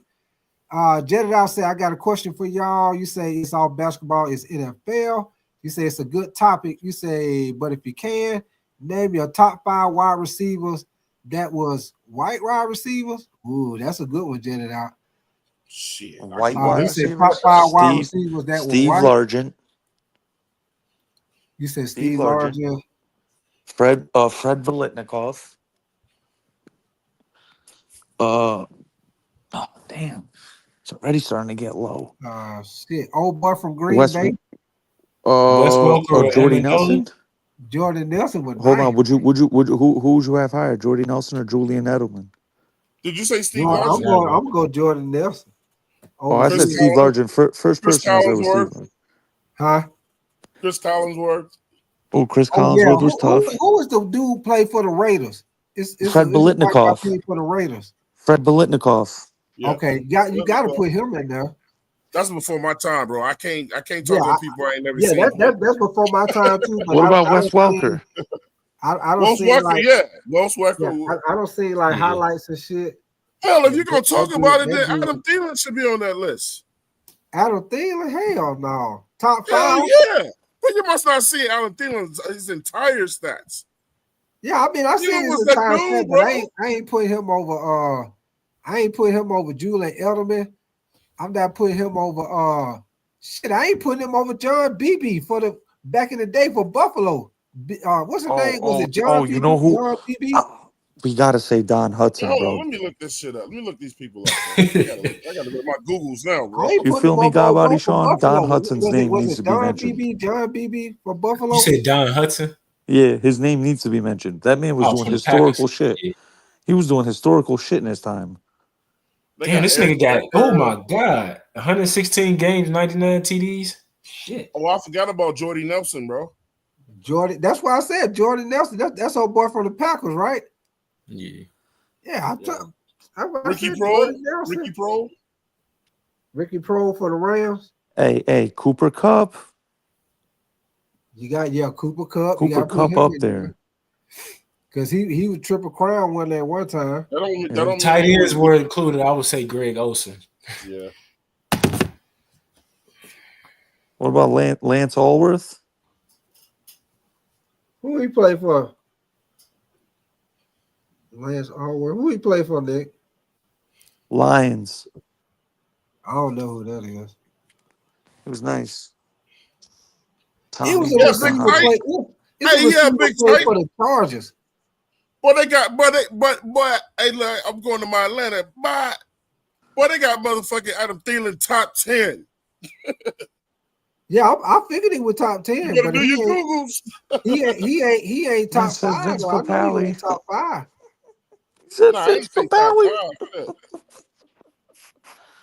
I figured he'd that's probably be funny. top 10 though. Shit, they Shit, said what the top about fucking 10 was Ed was McCaffrey for the Broncos? Fuck Yeah, that. Who are the appreciate that top? edit out. Fuck that. Yeah, Who are Ed the McCaffrey for the Broncos. Who are the top 5 white players of all time? Fuck that.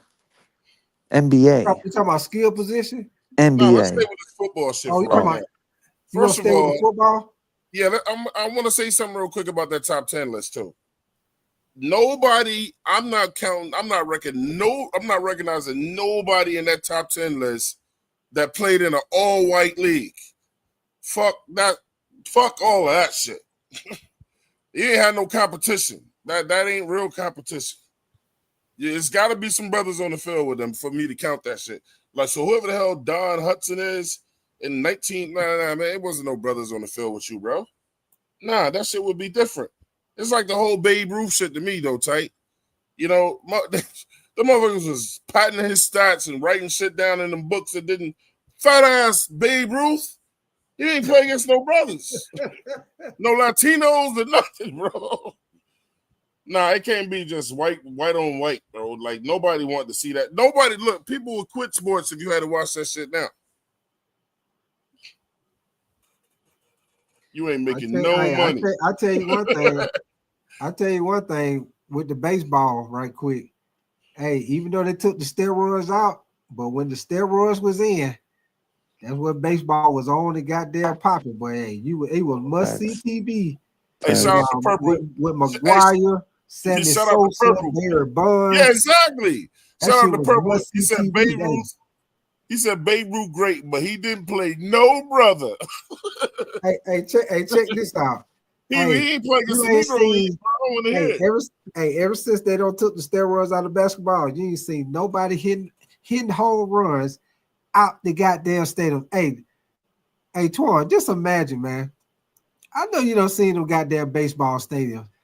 Them motherfuckers was knocking home runs out the goddamn stadium. That's why I refuse to believe that Babe Ruth did all that shit that they wrote down for him. Hey, you know the motherfucker was on that shit, man. You Fat motherfucker won't hitting all them damn home runs out. the stadium. The motherfuckers used to be hey, I forgot what stadium that was. The motherfuckers used to be sitting out there on boats. You waiting talking about for the that motherfucker to Giants with the slap San that bitch Francisco out the Giants? stadium. With That the was San the Giants. Francisco Giants, yeah. Yeah, the When motherfuckers sitting out there on boats waiting That's on why to they in the slap that boats shit out waiting the on them stadium. shits. Yeah, the motherfuckers used to be diving into the water getting the ball so they could sell that shit, man. I respect baseball players because I can't do that shit, bro. Man, So slapping somebody that throwing bitch 100 out the mile an stadium, hour fastball at man, me, that I'm like, shit. But shit. that shit, that was crazy. Slapping it out the stadium, ain't nobody did that shit since ever since they started getting strict on them steroids. You ain't heard nothing else about Man, nobody see, slapping my no thing goddamn is, ball out the stadium. I never gave a shit about steroids in baseball because you still got to have skills. You to still gotta connect with have that fucking eye. ball, bro. You still gotta have eye-hand coordination. Now Yeah. because you strong as hell, like I say, they were slapping that bitch out the stadium. But as far as them hitting the ball, they were gonna hit the ball regardless. That shit ain't gonna help you with your eye-hand coordination. Barry Bonds is up there booming the motherfuckers, bro. Slapping that bitch out the park. Barry Bonds, the greatest baseball player ever. What they did to that man is fucked up. Motherfucking McGuire was booming the bitches out. I feel like that's the best era ever in MLB. Hell yeah, bro. We was all watching baseball.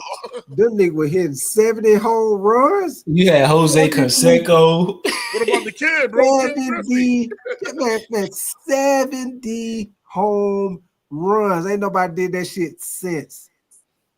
Bro, they even tried to accuse the pitcher was on that shit, Roger Clemens, and he was striking motherfuckers right out. Like, oh yeah, back then we had Roger Clemens. What was the big motherfucking tall Ohtani. dude? Randy Johnson. Motherfucker out here. What Ohtani was out the here knocking them name, bitches out, bro. Randy Johnson. Yeah, that motherfucker you be striking motherfuckers out too, boy. You ever seen the video where he killed the bird? Nah, I ain't seen that. Bro, there's a video of him in preseason. He throws a fastball, and a bird flew right into the fucking pitch, and he killed the bird. It's on YouTube. You can literally type it in when you end the stream. Type in Randy Johnson kills bird. Like 6'8", 6'9" or some shit. Yeah, he was like 6'8". Yeah, that motherfucker. Yeah, he blew that bird the fuck up, bro. Yeah, that bird literally blew up. Randy Johnson throwing that motherfucker, boy. All them niggas was on that juice, goddamn. Yeah, but top 5 white NBA players of all time. How y'all got that? Don't name no overseas white players, right? Oh, Just no internet. I was gonna say we're not counting Europeans. Nah. We're not doing no international. Should we? I mean, so Dirk Nowitzki ain't white. Without the international. Yeah, we damn near got to. Yeah, we got to. Because if not, you're gonna end up doing Stockton, Steve Nash, motherfucker like that. If you add the Europeans, it makes it way more interesting. Pages. And number one, you can choose between Larry Jokic and Nowinski. Go ahead. Nah, Bird 1. All right, you gotta go Bird. Bird 1, Jokic 2. 3. Right. Luka and Nowinski. Yeah, Luka. Dirk. I gotta give it to Dirk. Luka will end up passing Dirk, but as of right now, you said the top 5, not the top 10. But as of right now, I'm gonna say Dirk because Dirk is fucking Dirk Nowitzki. You know, I can confidently say that Luka will probably pass Dirk, but I'm not gonna say that now. After Dirk, I don't like Luka, bro. I'm not the biggest Luka fan either, Twan, and I get bashed. I get bashed. I got bashed for it yesterday. I was like, the kid's an exceptional offensive player, but he sucks on defense. And we just heard Dave McMenamin just say on NBA Today, he doesn't question anything offensively about Luka. He questions his defensive commitment. And that's exactly what I said yesterday. Exactly what I said. He has zero commitment to defense. But who the fuck am I? Dave McMenamin, who gets paid hundreds of $1,000s, literally said what I said last night. And I know he wasn't listening to me. Let me ask a question. So I know what I'm talking about. But see, you see how all these Bron haters, right? All the motherfuckers that get on Bron. Nobody says shit when Luka out here crying on every fucking call and whatever, and just it was becoming a distraction. Always crying to the refs and shit. Facts. You know what I'm saying, or whatever. It's like, don't make it seem like Bron was the only one out here trying to get calls and shit. They just love to hate that dude. Luka listen. Luka complains more than LeBron, and that's saying something. LeBron complains a lot to the Now refs. I Luca have complains noticed. I more. don't understand all Yeah, the Bron I hate have when it's noticed like that because I wasn't really a Luka fan like that before he came to the Lakers. So once he came to the Lakers and I started seeing him play more, I'm like, damn, he be goddamn Bro, complaining to the Big Tight, and referees a lot, you know bro. what's the worst part, Big Tight? There's a whole compilation of it. He'll he's a crybaby, bro. Like if he don't get his way, and he doesn't even get back on defense. He sits there and complains to the ref, and now it's a 5-on-4 on the other end. He's yelling at the ref, like, bro, get the fuck back on defense. And then the other team will score. Like, I don't give a fuck about his 35, 8-8 if he's giving up 45 on the other end. The fuck? hold on. Hey, ask Vaughn Johnson. What list is that of ever? Top 10, let me see, top 10, Michael Jordan, Kobe. He got to be saying he got to be saying ever. Because he got Jordan, Kobe, Wade, AI, Shaq, Hey, Duncan, before Dwight. I get on That his is the ass, let him weirdest. He clarify, got bro. That is Ron the Artest. He weirdest. got That is Ron the Artest. weirdest 10 I've ever seen in my life. Yeah, he got Ron I get on Artest, his Ben ass, let him Wallace, clarify, bro. Let him Ray clarify Allen, and before I then Steph absolutely Curry. annihilate. Yeah, the only one I question is that Ron Artest and Ben Wallace. So if I got Ron Artest and Ben Wallace on this I list love and Ray no Allen. I love Bron, Ray Allen. He should not be in a top 10 discussion. Dwight Howard should not be in a top 10. Neither should Allen Iverson. Neither should Dwayne Wade. Dwayne Wade shouldn't be in a Hey, top Ben 10 Wallace discussion. is crazy. If you want to say Ben Wallace, top 10 defender of all time, sure. see, look, the thing with that Ben Wallace, that Malice in the Palace shit, Ben Wallace, he knew who to fuck with. He knew that it was a big chance that Ron Artest didn't want it with him like that shit.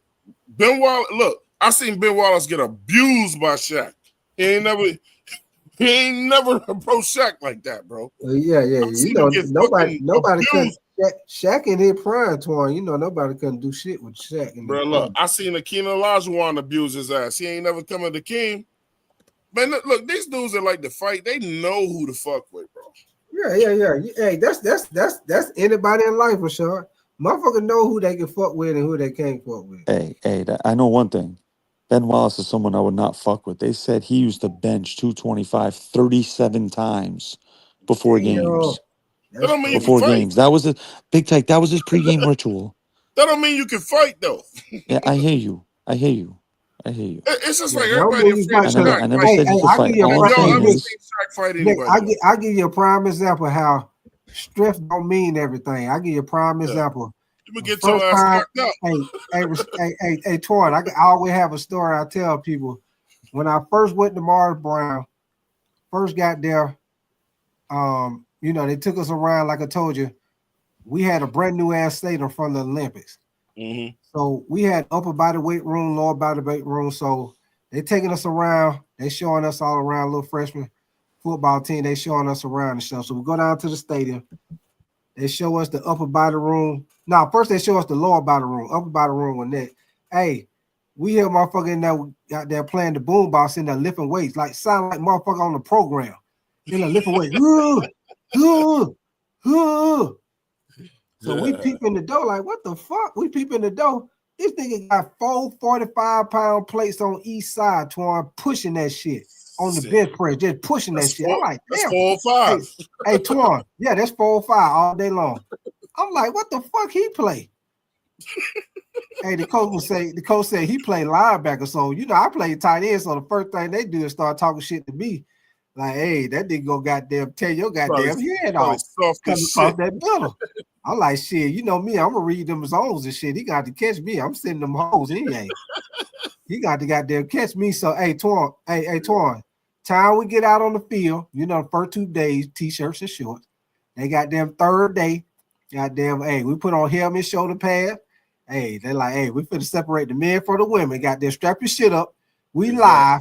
We live on a goddamn limb on limb. We live like a motherfucker. Hey. So you said it's time to find out who is who now. Hey, he's trying to separate men from the women. Goddamn. He like fuck 7 on 7. Fuck all that shit. Live, limb on limb, off the rip. So goddamn, everybody line up, strap the shit up. You know, we hyped up. Hey, running back, they get a first play, they get a running back the ball. Old boy played linebacker, Twan. That motherfucker stepped up in that goddamn hole. That running back ran his ass, slapped the fuck over. I was like, what the fuck? I said, them goddamn weights ain't no goddamn good on this field. Nothing to do with it. He living out of goddamn waste in the weight room. This is getting ran over on the field. Somebody goddamn right. Bro, it's just like prison, bro. The loudest motherfuckers in jail be the ones that wind up coming out a bitch. Hey, I'm telling you, man. Hey, after that, I had no more respect for that motherfucker. Hey, every time I caught the pass, if he tried to tackle me, I'm stiff on that motherfucker, all kind of shit. I had no more respect for that motherfucker. You living all the goddamn waste. That shit ain't goddamn equaling out on the field, man. I don't see a motherfucker torn. Hey, they ain't trying to lift no weights, period.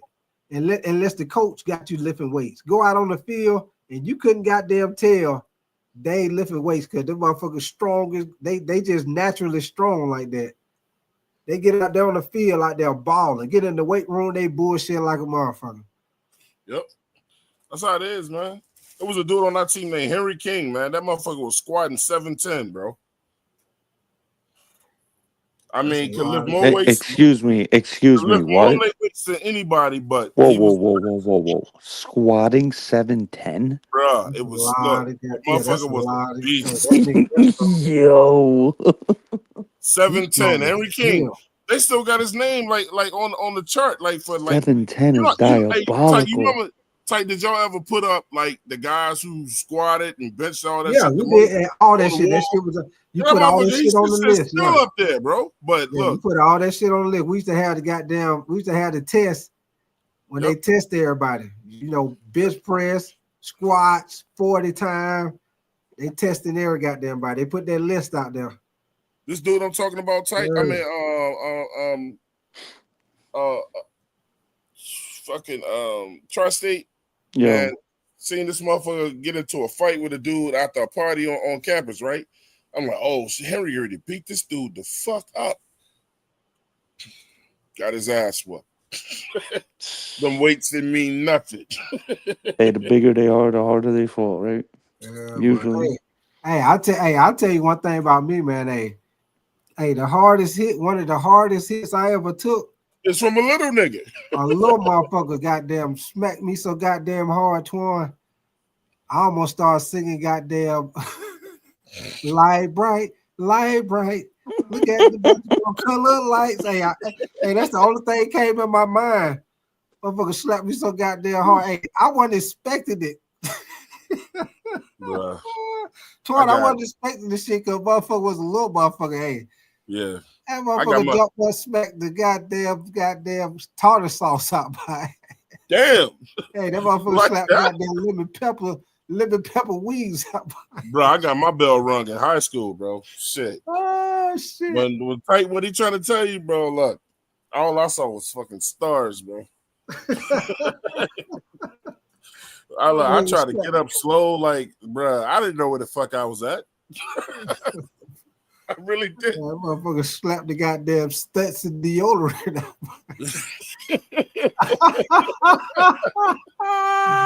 Hey, bro, look, You ever get hit so I try to dive on a fumble, right? And me and the dude, like, we met crown to crown on the ground, right? Yeah. Bro, I saw Jupiter, Pluto, all the stars, bro.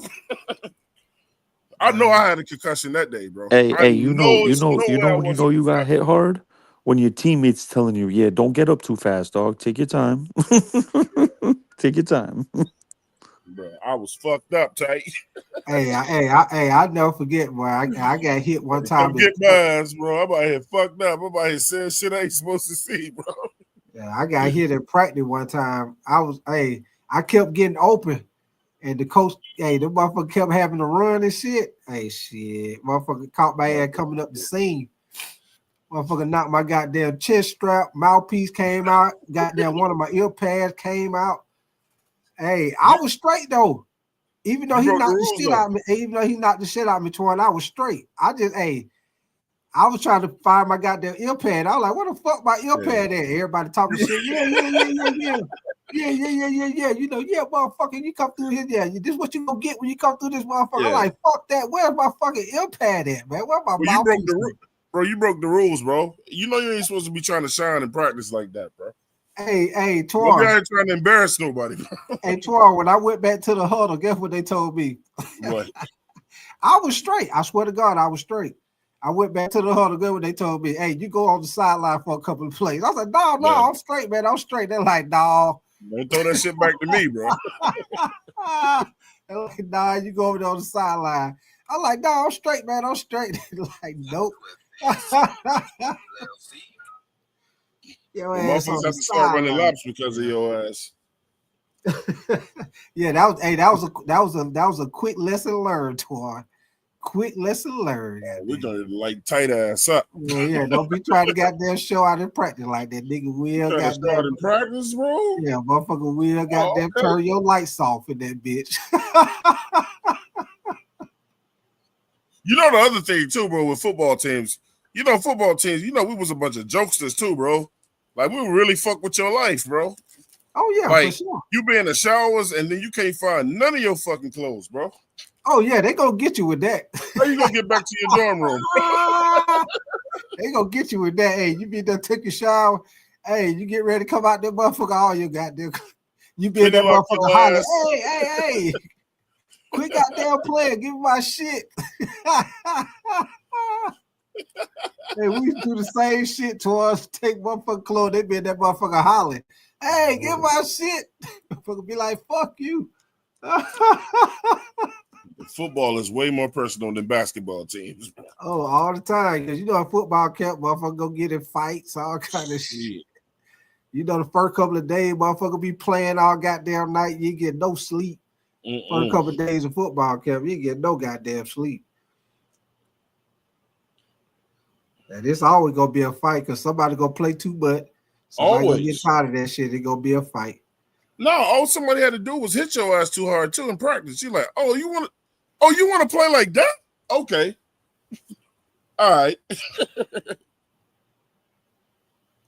You know what you did when somebody hit you too hard, right? Oh, okay. This month, I try to take somebody's legs out of there. I'll forget you on my fucking team, bro. Shit. I mean, we was doing it. I know we reminiscing right now, but fuck it. I mean, we were doing a hit drill. You know how you do the Oklahoma drill? Yeah. So I used to be good at the Oklahoma drill because you know Oklahoma drill all about how quick you get off the ground. You get off that ground quick, you can catch that other motherfucker slipping. If you can get off the ground quicker than he can, because you get that momentum going, you can get his ass. But so they used to try to put me with somebody else that can get off the ground quick because I used to win most of the time because I was good at getting off the ground quick. Man, I did the Oklahoma drill. This one dude, man, I had the ball. When he hit me, Twan, his helmet went straight into my shoulder. That was the first time I got a goddamn stinger. But Twan, I didn't know it was a stinger. I thought my shoulder was broke. Yeah. Them stingers hurt, bro. Them shits don't go nowhere either. Hey, my goddamn arm was stuck out like we were doing arm rotation. I couldn't move that motherfucker. It was just stuck. I like, hey, my shit broke. Coach was like, nah, you good, son. He's like, they go over there on the sideline. They gonna wear off. Hey, I'm hollering this shit. I'm like, hell no, this shit broke. He like, dog, go on over there. They gonna wear off in a minute. But them damn Oklahoma drills cause more fights in practice, bro. Oh, you already know, man. Shit. Them be some of the Well, hardest. you better hope them motherfuckers in front of you. You better hope the motherfuckers in front of you blocking for your ass, bro. Them be some of the hardest hits because it's bragging. You know what I'm saying? Yeah, they'll let your ass through. You going against your homeboy motherfuckers on your team because if they get the best of you, they gonna be talking shit. And you got to hear that shit because you're gonna be in practice with them motherfuckers every day. Man, what y'all Lakers gonna do this year, bro? I say we top 5. I say we probably top 4. In top the West? 4, top 5 in the West, yeah. Top 4, top 5. Because I say OKC, Denver, Lakers, and Houston. Which however way you want to put it, that's what it's gonna be. Them top 4 teams right there. However way you want to put it. OKC, Denver, Lakers, Houston. Whichever order you want to put it, them the top 4 right there. I try not to rank this shit because it's just like it's gonna go how it's gonna go, you know. Right. Let me ask you a question, man. Go ahead. Because I got into a debate with Wiley the other day about this shit after Black Cap. So, what do y'all Laker fans? What do y'all feel about this? I don't believe this shit. Let me go ahead and tell you this shit right away. But these motherfuckers keep right on trying to say Bron on steroids and shit. Yeah, I seen that little shit Jeff Teague was talking about. Jeff Teague run his mouth too much, bro. He run his mouth too much. Like, why would you put some shit out there about what somebody said to you at a gas station? Yeah, I don't know, man. All I know is overall, why they hate on Bron so bad, bro? I don't know, man. I don't know. You know, it's always been like that with Bron, though. You know, you got some people, Bron fans, then you got old motherfuckers that they feel like motherfuckers give them too much credit. Some people, you know, I don't know, man. I don't. This thing ain't never been. I don't know, man. You know, He ain't never been arrested. A lot of people compare him to Jordan because they like top 2 players. Right. Yeah. So, you know, and then you know, like Rick H-Town say, some people ain't fond of him because he did the super team thing with Miami. Oh my God, bro! Check this out. Listen, tell me on my line, bro. Michael Jordan did the super team shit first.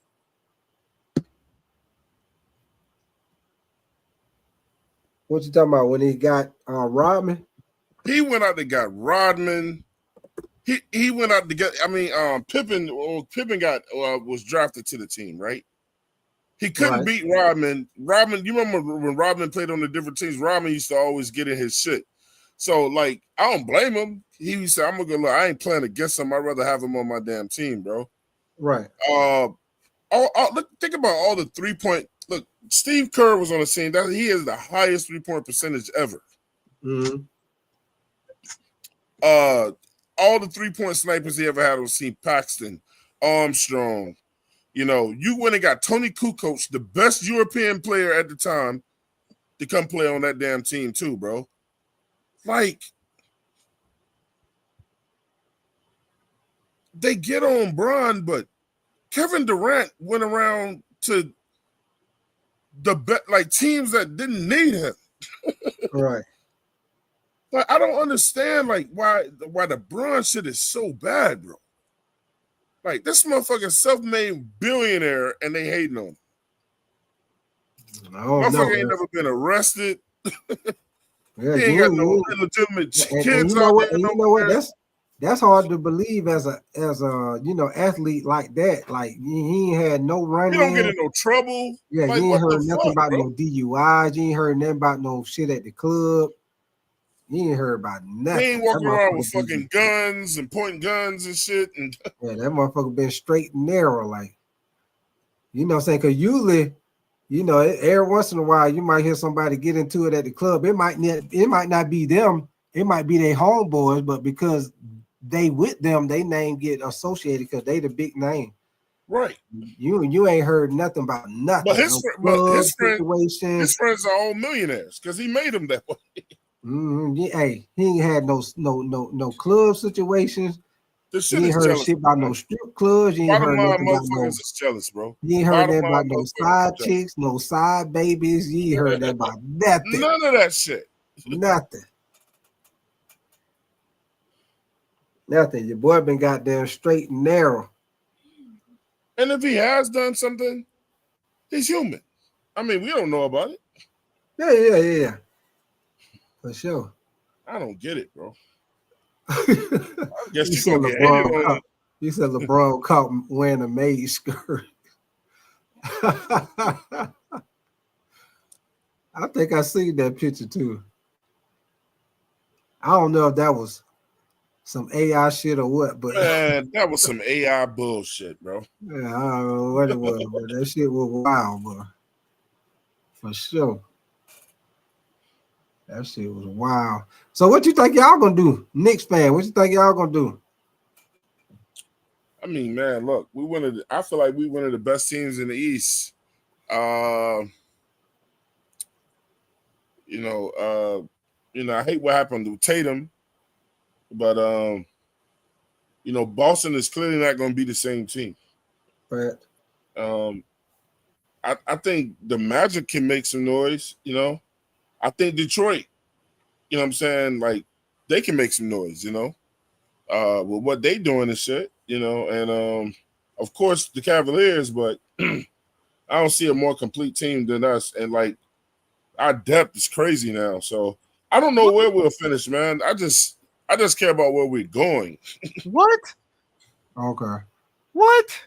Who that, Rashad? You find goddamn Rashad, boy, what you been doing, man? Antoine, I'll let You you just talk all day until you said y'all the most complete team in the East. Yeah. Did you see the Cleveland Cavaliers play basketball? Yeah, but I mean, the thing is every year. Okay, so but this is what I'm gonna say. Like when it comes to that shit, Cleveland has had a lot of good teams in the past. It's just when they get into the playoffs, they fall every time. Like they goof up. It's like they're anemic. It's just like James Harden. You know how Harden played good throughout every year. When he get into the playoffs, he go missing. Bro, y'all don't want it with Donovan Mitchell, man. Pipe down, man. Respectfully. Y'all don't want that smoke. Y'all don't want that. You saying that, but the Knicks ain't never lost to Cleveland in no fucking playoffs. Y'all never ran. The last time we saw him in the them. playoffs, we beat them 4-1. When was that? The last time that we played them in the playoffs. And when was that? That was 2 years ago. And was Donovan Mitchell there? Yes. Nah, I don't remember that, man. You better go use your Googles and look. Bro, y'all 2 years ago. Y'all got Bodega down there and Carl Anthony. You got a Daniela on your team. You got a few Danielas on your team. I don't know what you talking about, man. I don't know if y'all get into a finals this year. Because y'all got lucky with Boston last year. They was supposed to. Y'all got lucky with those 2 games. Shit went y'all way. That was y'all only chance at a finals. We didn't get lucky with shit. Yes, you did. You got lucky with Boston 2 games. They was we didn't get lucky with Boston because we beat them with Tatum on the court. So what happened to Indiana? How the hell y'all beat Boston but then fold on Indiana? That's how you. Indiana was good, bro. Y'all just not real. That's what happened. Tight. All that luck shit stopped. And when y'all ran into Indiana, there's no way you beat Boston and then you can't beat Indiana. Y'all was never supposed to beat Boston. Big Tight, can I ask you a question? Big Tight. Go ahead. Big Tight, how many games did Indiana and OKC play? When did that game end? 7. They took them to game 7, right? Yeah. Damn. What the fuck is this dude talking about, bro? What are you talking? Tight. Answer that question. They was a game away from winning it all. You talking about some Indiana? Y'all was favored to beat Indiana and y'all folded. So we did it. All that luck shit stopped. Y'all didn't get lucky like y'all did. That's what happened. Y'all not real. Y'all got lucky with Boston. Boston shot all those threes and missed. When y'all ran into a team that's really about that, we saw what y'all about. Y'all ain't on no shit. Y'all ain't about that life. It is luck. Y'all got lucky with Detroit too. Y'all fucked their whole shit up with that call with Tim Hardaway. I watched it, bro. Y'all not real, bro. Stop it. Y'all got Jordan Clarkson. Pipe down. That boy been playing losing basketball his whole career. Hey, now hold on. Hey, you the epitome of a hater, bro. Now I'm not a hater. Y'all haven't done nothing. Hey, hold on, Rashad. Jordan Clarkson hate just to hate. Yeah, Jordan Clarkson be hooping, man. He just been on a losing team, tight. On a losing team. He been playing with a losing team, but Jordan Clarkson, he ain't on one now. Yeah, everybody knows Jordan Clarkson. At any point in time, that boy get buckets. Believe that. Twan Don, who you think your Knicks are, bro? Bro, listen. I told you the last time. I told you the last time, based on the way that you debated, that I wasn't debating with you no more. You don't make sense. Nah, you don't make sense because you up here talking about the Knicks. Y'all best chance at a finals Y'all dropped the ball. Y'all couldn't Bro, fuck with Indiana. I talk beat strategy. Boston. You talk hate. What's the I talk strategy, bro? strategy. You talk What's the hate. strategy? Getting to the Eastern semifinal? That's the Anytime, strategy. anytime somebody say you got lucky, that's some book. That's some hate.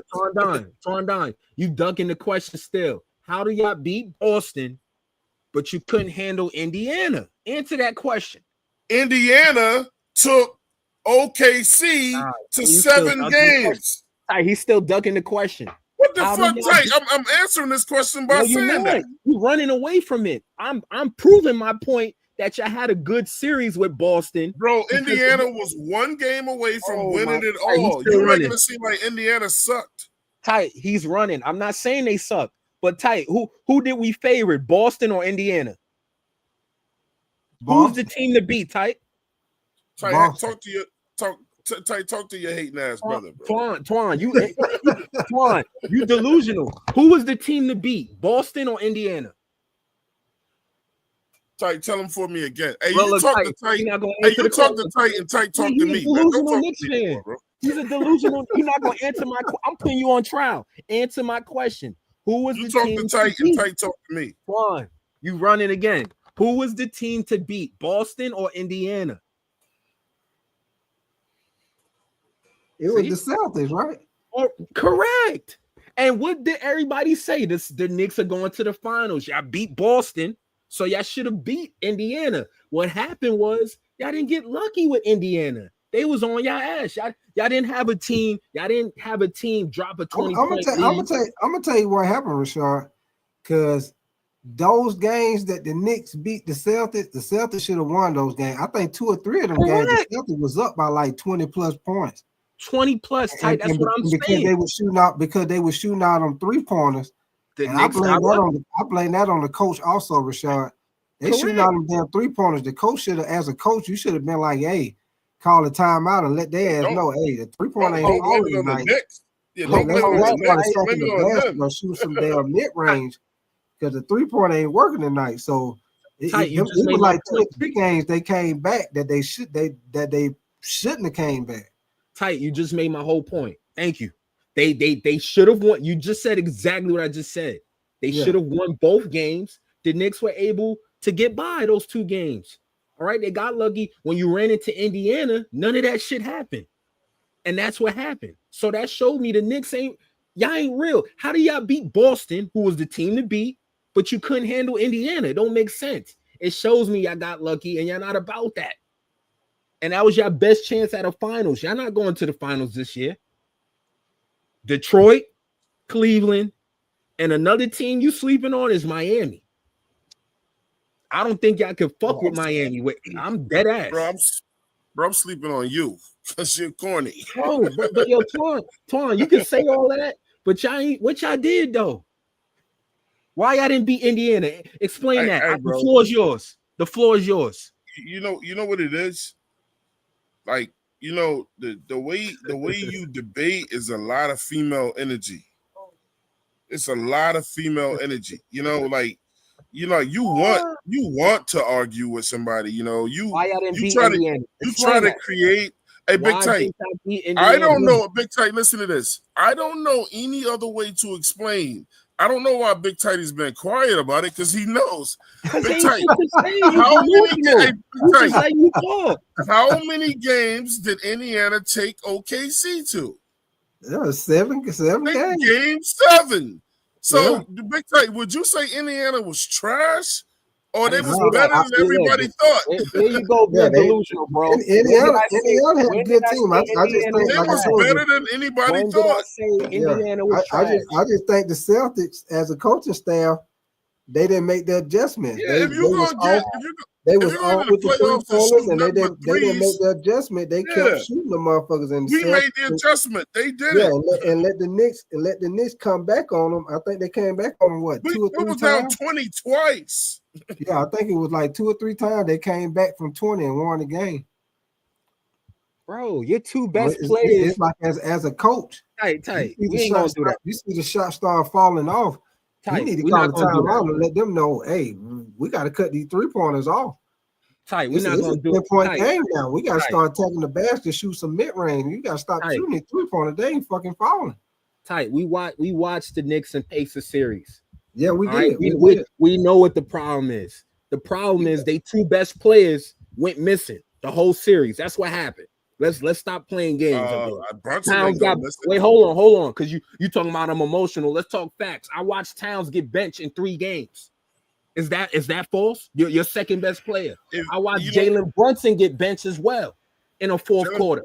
Jalen Brunson never got benched. Like Tight. This nigga ain't watching the game. This nigga from, He's not watching the game. Tight. Tight. Jalen Brunson didn't get benched in the fourth quarter. Game 3. This nigga trying to tell me about my team. He wasn't playing. Tight. He didn't get benched in the fourth quarter. Yes or no? Yeah, well, he wasn't out. Well, he missed. Well, I'll put it like this. Brunson never got benched in his life. I'll put it like this, Sean, because we were doing the game. You were watching I ain't gonna say he got benched. He got benched in the fourth. He did sit out a good part of the fourth quarter. He got benched in the fourth quarter. I ain't gonna say he got benched because he did. 3 minutes left. I ain't gonna say he got benched because he did come back in the game, but he did sit out for a little longer. Big Tight, can I tell you why he sat out? Can I tell you why he sat out that long in the fourth? Go ahead. Because he had 5 fouls. Nah, you don't sit your best play out. I don't care if he had 5 fouls. That's not why he sat out. Yeah, he did because they was attacking his ass that game. You're right. He did have 5 fouls. Hey, they didn't bring him back till 3 minutes left in the quarter. You don't do that with your best player. That's your problem. Y'all 2 best players ain't about that life. It's simple. Y'all not winning no championship. Y'all can fuck with the Lakers. You saw how he tried to create a debate. You said, "Hey, Tight, I didn't say nothing about the Lakers. I didn't badmouth them." Wait, but hold on. If y'all get to a finals, right? Which is not impossible. Y'all can beat OKC or the Lakers. Bro, the Knicks will be in the finals. And do what? To do what though? That's what I'm getting at. We'll see then. You're talking about what are we gonna see? It ain't even fucking basketball season. I don't play for the Knicks. Can y'all beat Denver? You asking me impossible questions for? Twan, you can't be popping it like that to just say, yeah, we're gonna get to the finals. finals. You don't know what the fuck the Lakers is gonna do. I do. We going to a championship. No, the fuck you don't know that shit. Big Tight don't know it. We going to the championship. Hey, bro, I'm not like you. You talking about delusional, and then he said some delusional shit. You a big Knicks fan, but you can't even sit here and say, "Yo, we going to the championship." Because bro, listen, because I'm not a young boy. I don't say dumb shit just to be saying Boston dumb is shit. down. Indiana's down. All these teams is down. How are you not confident in getting into a finals this year? You sound shaky, bro. I'm gonna tell you one more time, bro. I'm not a young boy. I don't say dumb shit just to be saying it. You don't know what the fuck your team is gonna do. Yeah, it's and you got a fucking glass ball in front of you or some shit. I agree with him on that, Michelle. We it's all opinion right now. We don't know. It's just a fucking opinion. Yeah, it's all opinion right now because we don't know what they're gonna do. We don't know who might get hurt. Know that. We don't know if somebody might pull a hamstring, pull a groin. What are you telling me, Quan? We don't know what's going to happen. We going all I'll off. tell you what it is. All off it's a difference. It's a difference between knowing what a team is going to do and what a nigga doesn't want a team to do. You don't want us to go to the finals. You don't want to see us do well. That's cool. You ain't a Knicks fan. I do well, but you don't know what for the Knicks in the playoffs. I wanted y'all to go to the finals. What the fuck is you talking about?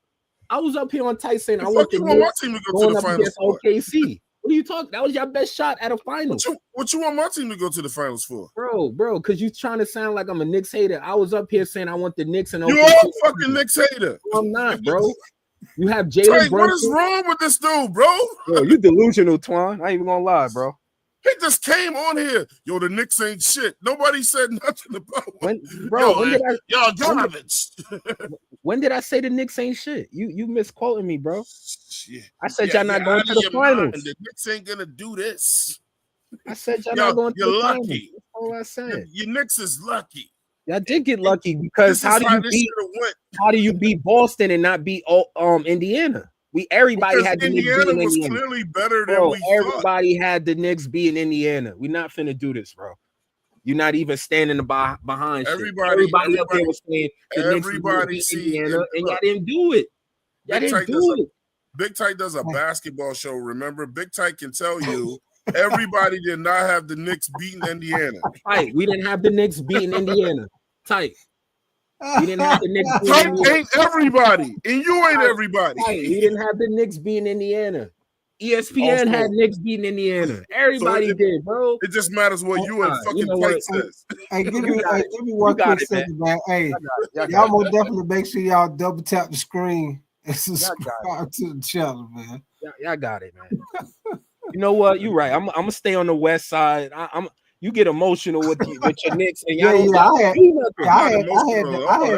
had the Pacers. I was going with the God by the Shine. He right. I was going with the underdog. I had the Pacers.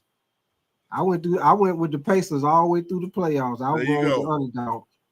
And I ain't gonna lie to y'all. I had even when they played OKC, was OKC, gonna sit there and be quiet the whole time, knowing he had the Pacers. Yeah, even though OKC won, I told everybody that the Pacers were gonna take their ass 6 to 7 games. I said that. I said they were gonna take them 6 to 7 games. A lot of people saying they were gonna beat them. They were gonna either sweep them or beat them 4-1. And I said I thought the matchup was better than what people thought. It was gonna go at least 6 or 7 games. And it ended up going 7 games. I thought it was gonna be a good matchup, which it ended up being. And I'm gonna tell y'all this: I still believe right now, if Halliburton wouldn't have got hurt, that outcome of the game probably might have been different because Halliburton came out hot before he fucked up his Achilles. The OKC series. Yeah. That last game, game 7. If he wouldn't have got hurt, that series might have been totally different. Yeah, I'm not saying he came out hot. He scored 9 points. He hit 3-pointer quick. Well, he won that game. He beat the game. I didn't come out here and say, like he talking about Boston. I didn't come out here and say Indiana got lucky. Yeah, man, we saw what the fuck they did in game 1. You know what I'm saying? Old boy went out there and did something he'll never do again. The old boy kept launching threes from everywhere. He dropped like 6 of them bitches in a row, and then we saw what Halliburton did at the end of the game. That ball bounced up to the ceiling and fell in. But I ain't call it lucky. Yeah. But shit, y'all. Hey, we about to get ready to get up out of here, man. I'm about to get ready to go take my ass to night. Tell your boy to go. Tell that nigga to go play in traffic and leave people alone. Bro. Hey, I will definitely appreciate y'all coming on here for sure. All right, hey, Twan, shout out to the channel, man. 704 Charlotte Bound Show, man. Make sure you go over there and subscribe. Show up, man. We talk about the Carolina Panthers and the NFL in general, bro. I can't wait for football season to come here. I'm ready for basketball season. Too, man. Look, remember, believe in the team that you cheer for or whatever. Don't listen to that outside noise and motherfuckers that like to hate. And people in the chat, yeah, I saw you, the motherfuckers that was like, Knicks is trash and he's delusional. I don't pay attention to fuck boys. You know what I'm saying? Because if you was really about it, you would have hit the link. That's the difference between me and you. Tight, I'll holler at you. Hey, appreciate you coming through, Twan. Yeah. All right, man. We about to get ready to get up out of here, man. Appreciate y'all coming through, man. Y'all more definitely keep your notification bell on. We'll probably be back on tomorrow night, y'all. So y'all keep your notification bell on. I more definitely appreciate all y'all coming up in here. Jocelyn, Rick H-Town, me. What is that? Waxy Packs? Is that Waxy Packs? Appreciate you coming through, man. Purple, Orca, all y'all, man. Appreciate y'all coming in here, kicking it with us, man. Appreciate y'all comments for sure. God by the Shine. Then and now, if you still in here, time. Appreciate all y'all, man. Let me see. The cool guy, if you still in here. Let me see if anybody else is in here leaving comments. Tough Puppy, if you still in here. So, hey, appreciate all y'all, man. Like I said, keep y'all notification bell on. We'll probably be back on. We'll probably be back in here tomorrow night, man. Y'all know how it is. And y'all be safe, man. Enjoy y'all night and enjoy y'all day tomorrow, man. And y'all know what I always say. We is outie. 5 outie. I'm gonna holler at y'all later, man. Y'all be safe.